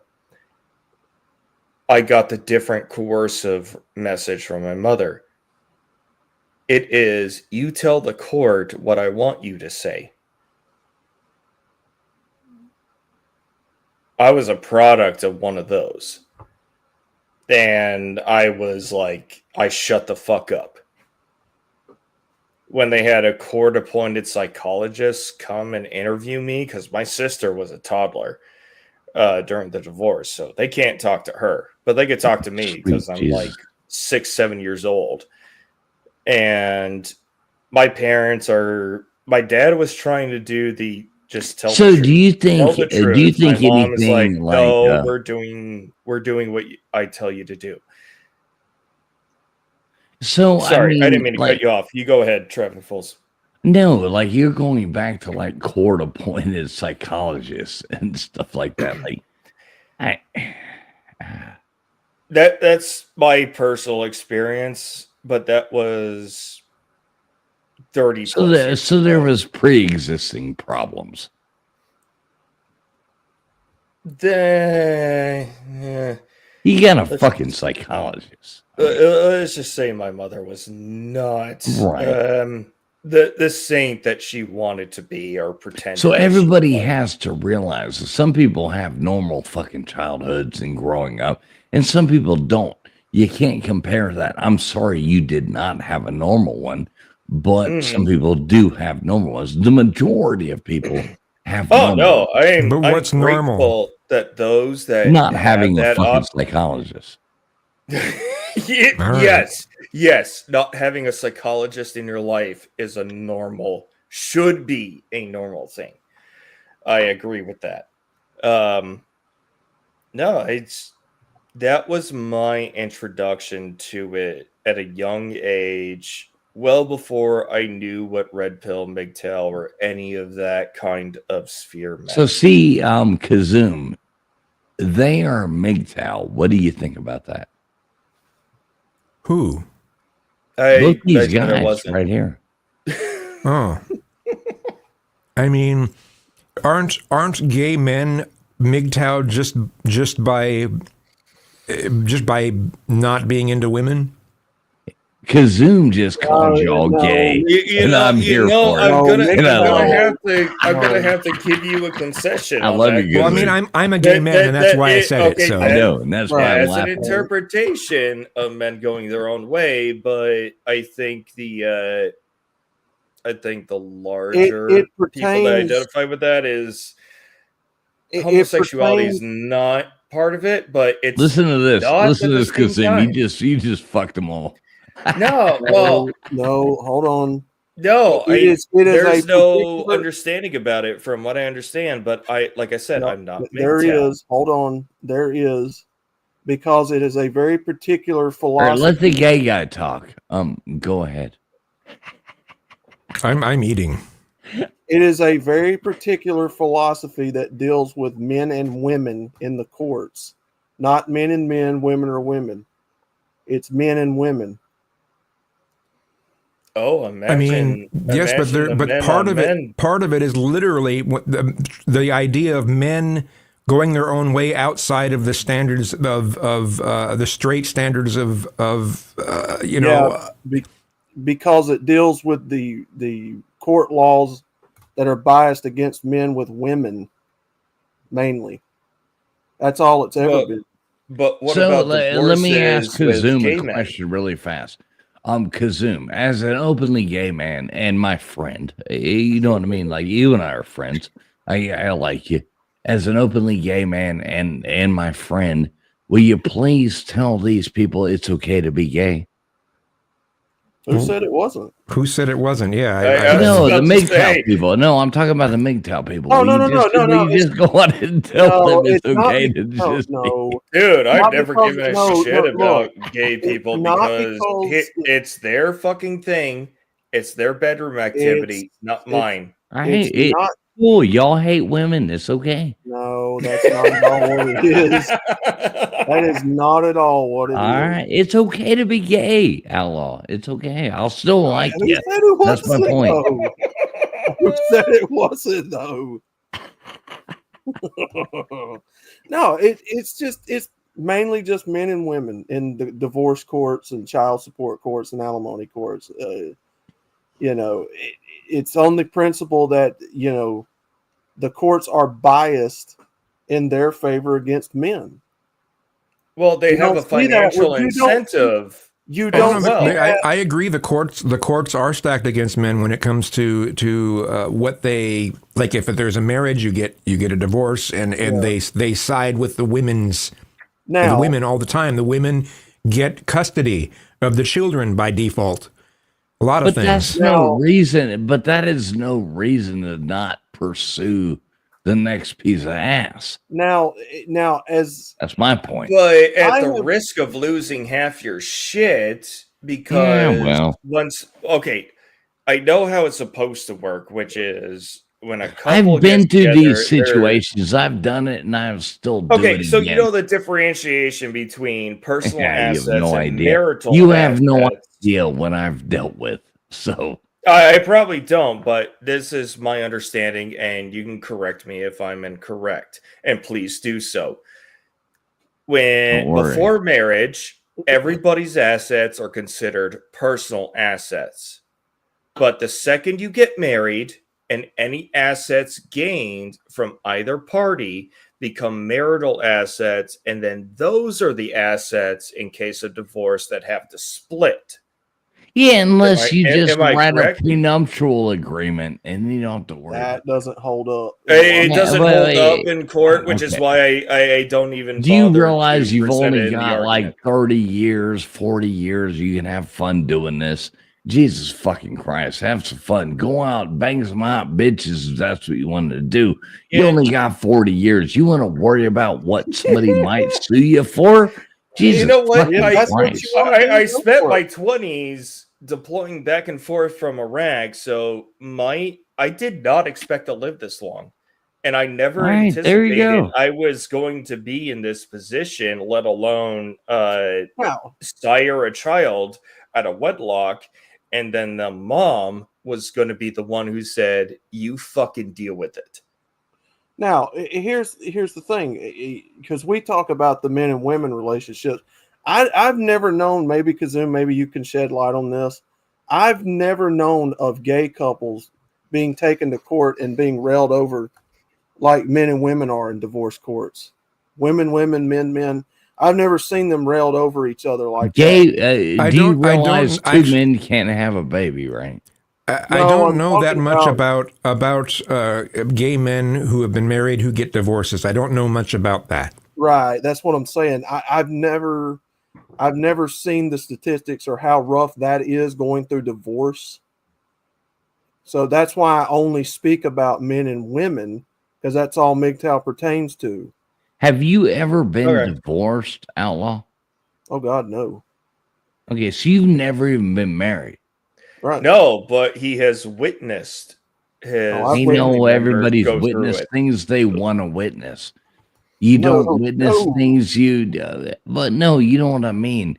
There's the a reason difference people between keep being a first procreating in this whole person and a world third person. is that things keep happening. I don't agree with taking away and backing into a corner and saying everything is bad.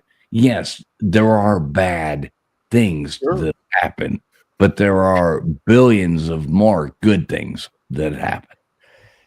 And maybe I will just say this from myself. I'm not going to speak for Outlaw, but he could confirm or deny. Maybe we have just been experienced at too many bad situations, either personally or through third party, that we're just like, hey, we're going to be either extremely selective or we're opting out. No, look, because I deal with this every single day. I talk with men every single day about this very particular issue. This is happening all over the Western world, whether people realize it or not, and in alarming numbers. You know, this is not something to take light. It's not something to, just scoff at, which I'm not saying anybody here is. You know, I've seen stories of men putting guns in their mouths over this. You know, men. It's nothing to scoff at. It's very one of the hardest things ends up for the fathers ends up being when they don't get custody, and then they get all this limited custody, and it's like exactly, you can only visit your kids. It's like, but what did I do? You know, the dad will ask, what did they do to deserve not being able to see their kids? Oh, it's horrible. It is, because when you become a father, when you become a parent, your brain literally rewrites itself to have a different set of priorities. And when those are not met because of legal circumstances, it's insanity. Have you ever it is insanity. Let me ask this is you what this. Redonkulous or Terrence Pop. Let me ask you this. Have you ever been in that situation? When my kiddo was in foster care after his birth, and I had to work with children's services who I had the full intent was my enemy, was actually my friend. Okay, so and I couldn't fucking believe it as it was happening, because you have a child, correct? Yeah, 14 years. All right. Outlaw, do you have a child? No. All right. Kazoom, do you have a child?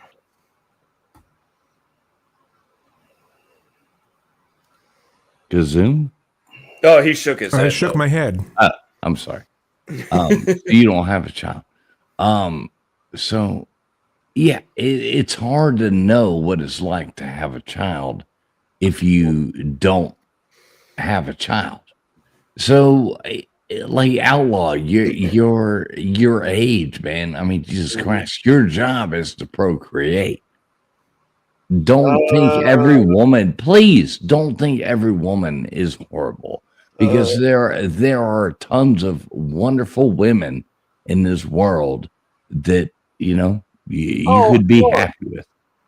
I've done stated numerous times I don't believe that there's all bad women. I mean, that's not what MGTOW is in the first place.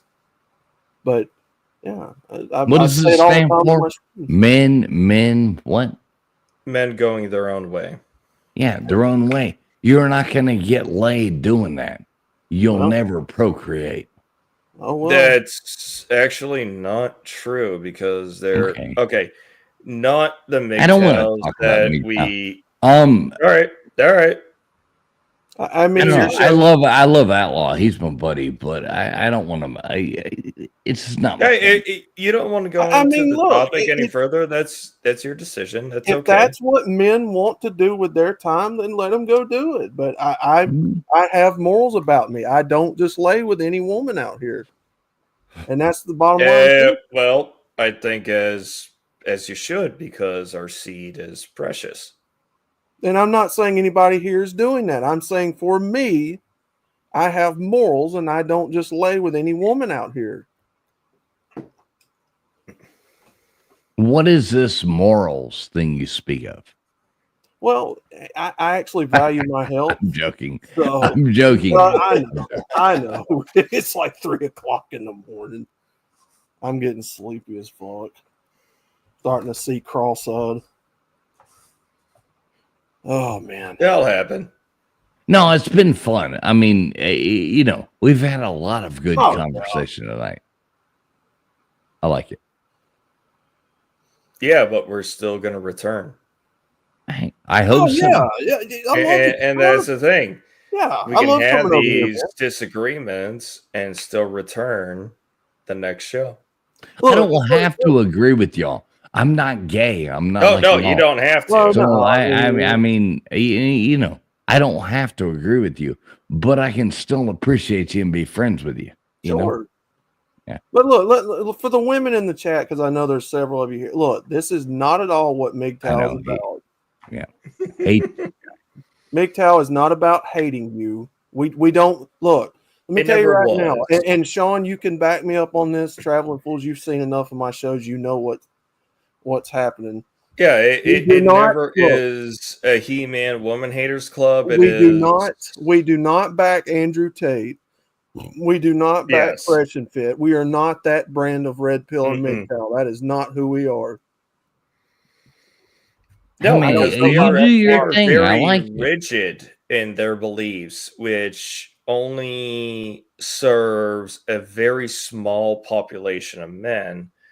Whereas I would just say this, like the red pill or the content that you and I do, all we do is we say these are the risk factors. It is always up to you to engage at your own risk. Look, I'm bringing very serious awareness to issues that are biases in our courts. What you choose to do with it going from there is your call. Yeah. What is it? The thing I do on my channel is say, hey, you got a toolbox of shit that you can use to enrich yourself or better your life, whether it be whatever subject. Here are the tools I provided. Go out into the world and apply them. Right, but there has to be something of natural. I mean, do you really go see a hot chick and go like, man, I'd like to hit that? And look at that and go. No, let me finish asking. Let me finish asking my question. Yeah, okay. Do you really go see a hot chick and you run into her and you see this girl at the bar? You see, do you really go in there and say, well, I probably shouldn't hit on her because I'm MGTOW? Like really? I would be like all over that. It ain't that kind of way, no. Well, I mean, brother, look at my avatar. I mean, I look. I look. I still check them out. Well, do you not hit on them? Some not. Yeah. Yeah. It's sometimes I do, sometimes I don't. I don't know. I just don't get it. I don't go out to the bars and clubs anymore, but when I'm out and about and I see chicks in the grocery store with their spandex on, all I know is that they are advertising and I don't have the body type to apply. So is that their fault? That is a very, very good question to ask.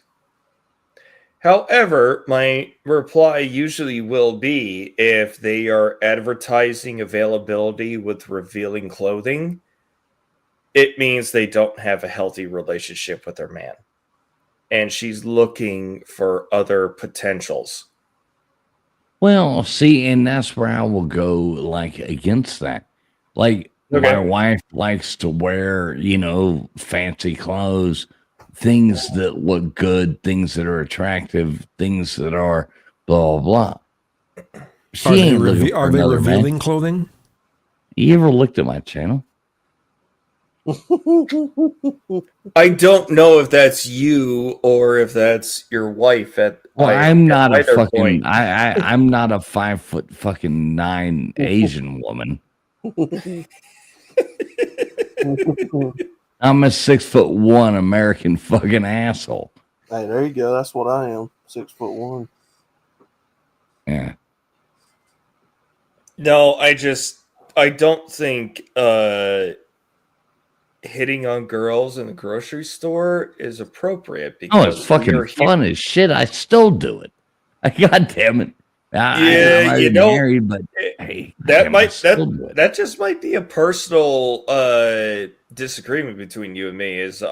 We're here for a thing or another, but if conversation strikes up naturally, like you're at a fucking aisle and for some reason you and a woman just click on the merchandising there and the conversation goes a little bit beyond just talking merchandise, then I think it might be okay. But what are you doing? Between hitting on somebody, like going to the talking about banana prices? On them? No. I mean, we're not talking about ISIS. You'd have to find some way to start a conversation just in general, and you run your fucking buggy right into theirs, and then ask them if they got into it. I mean, that's creating a situation. Okay. Well, you gotta create a situation. We need a whole. We need a whole series. We need a whole. I could teach all y'all how to get laid in about 20 minutes. I could teach all y'all how to get laid. We need a whole series of seeing how you interact, like running buggies. Oh no, we need a tutorial, guide by guide from. All right, I'm gonna take a leak. I'm gonna come back and tell y'all how to not be MGTOW. Give me 2 seconds.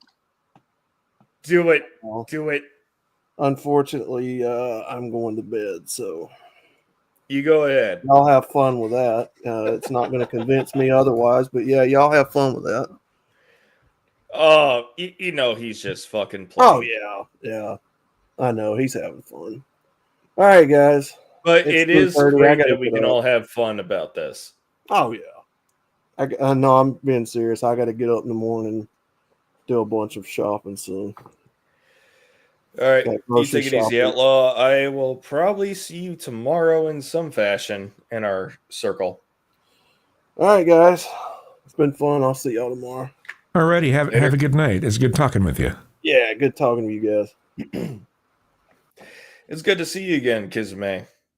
Hey, our first outing over there on Ike's channel was not the ideal introduction. That's all right. Yeah.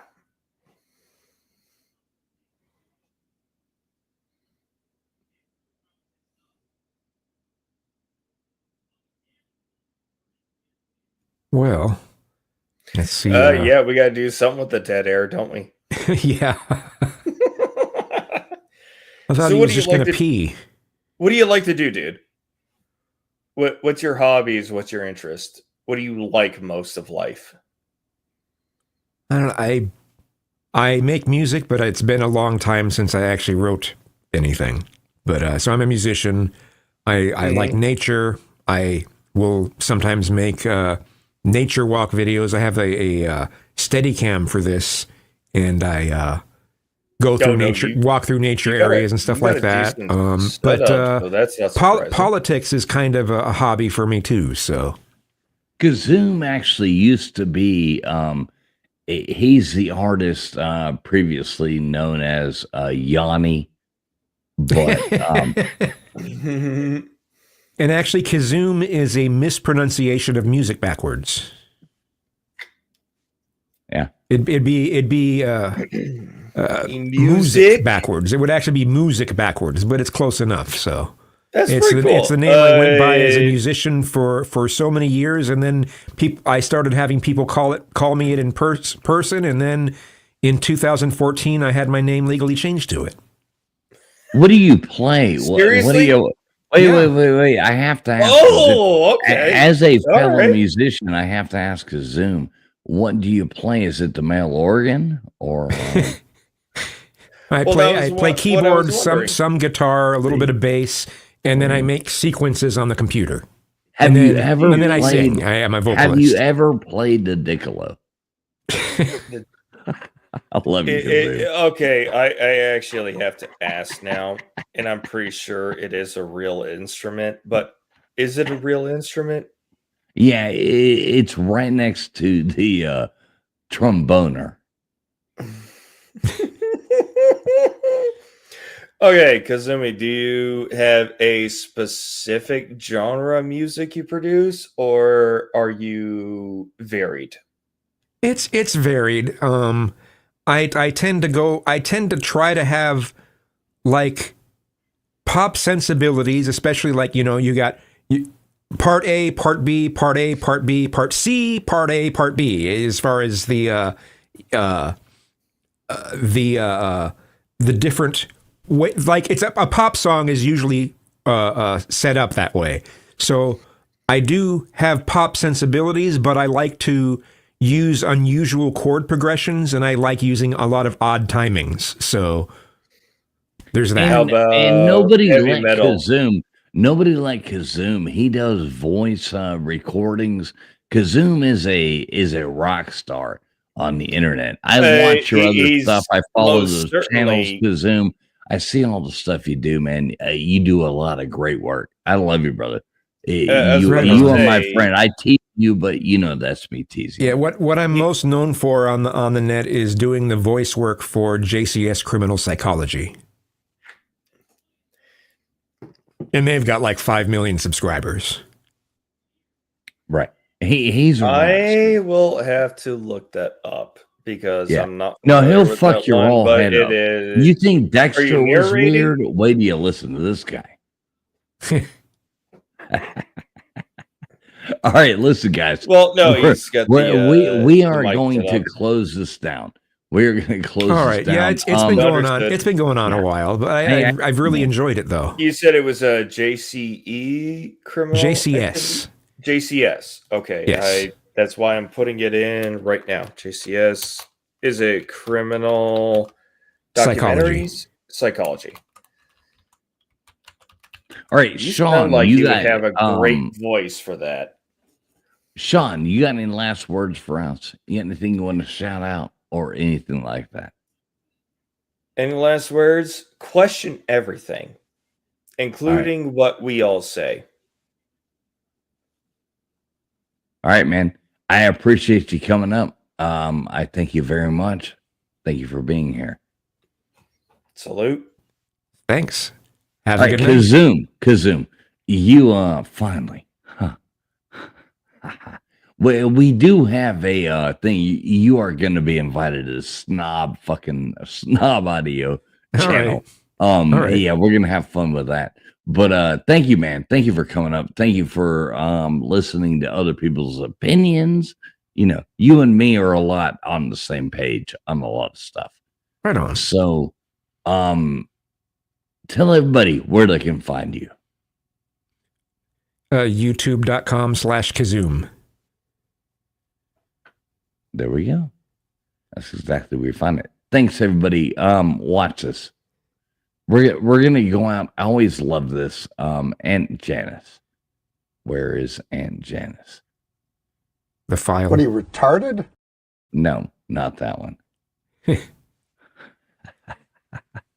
We gotta find Aunt Janice. I always like going after this. Give me a second. Stick around right. for 1 minute, because All right. I gotta find this. Where the hell is it? Here we go. Who got hurt while out on a hike. You can see there that she's being airlifted, yeah. but Sky Fox is showing that she is spinning around and around. She had quite the bumpy ride. She was placed in that basket, hoisted up in the rescue helicopter, but she ended up spinning there, unfortunately, for quite some time. Out of control, spinning around for several minutes. We're told the woman is 74 years old and got hurt while out on the trail. It's not exactly clear how or how serious those injuries that she sustained on the trail were, but we're trying to figure out if she sustained additional injuries while on this rescue, spinning out of control. And what a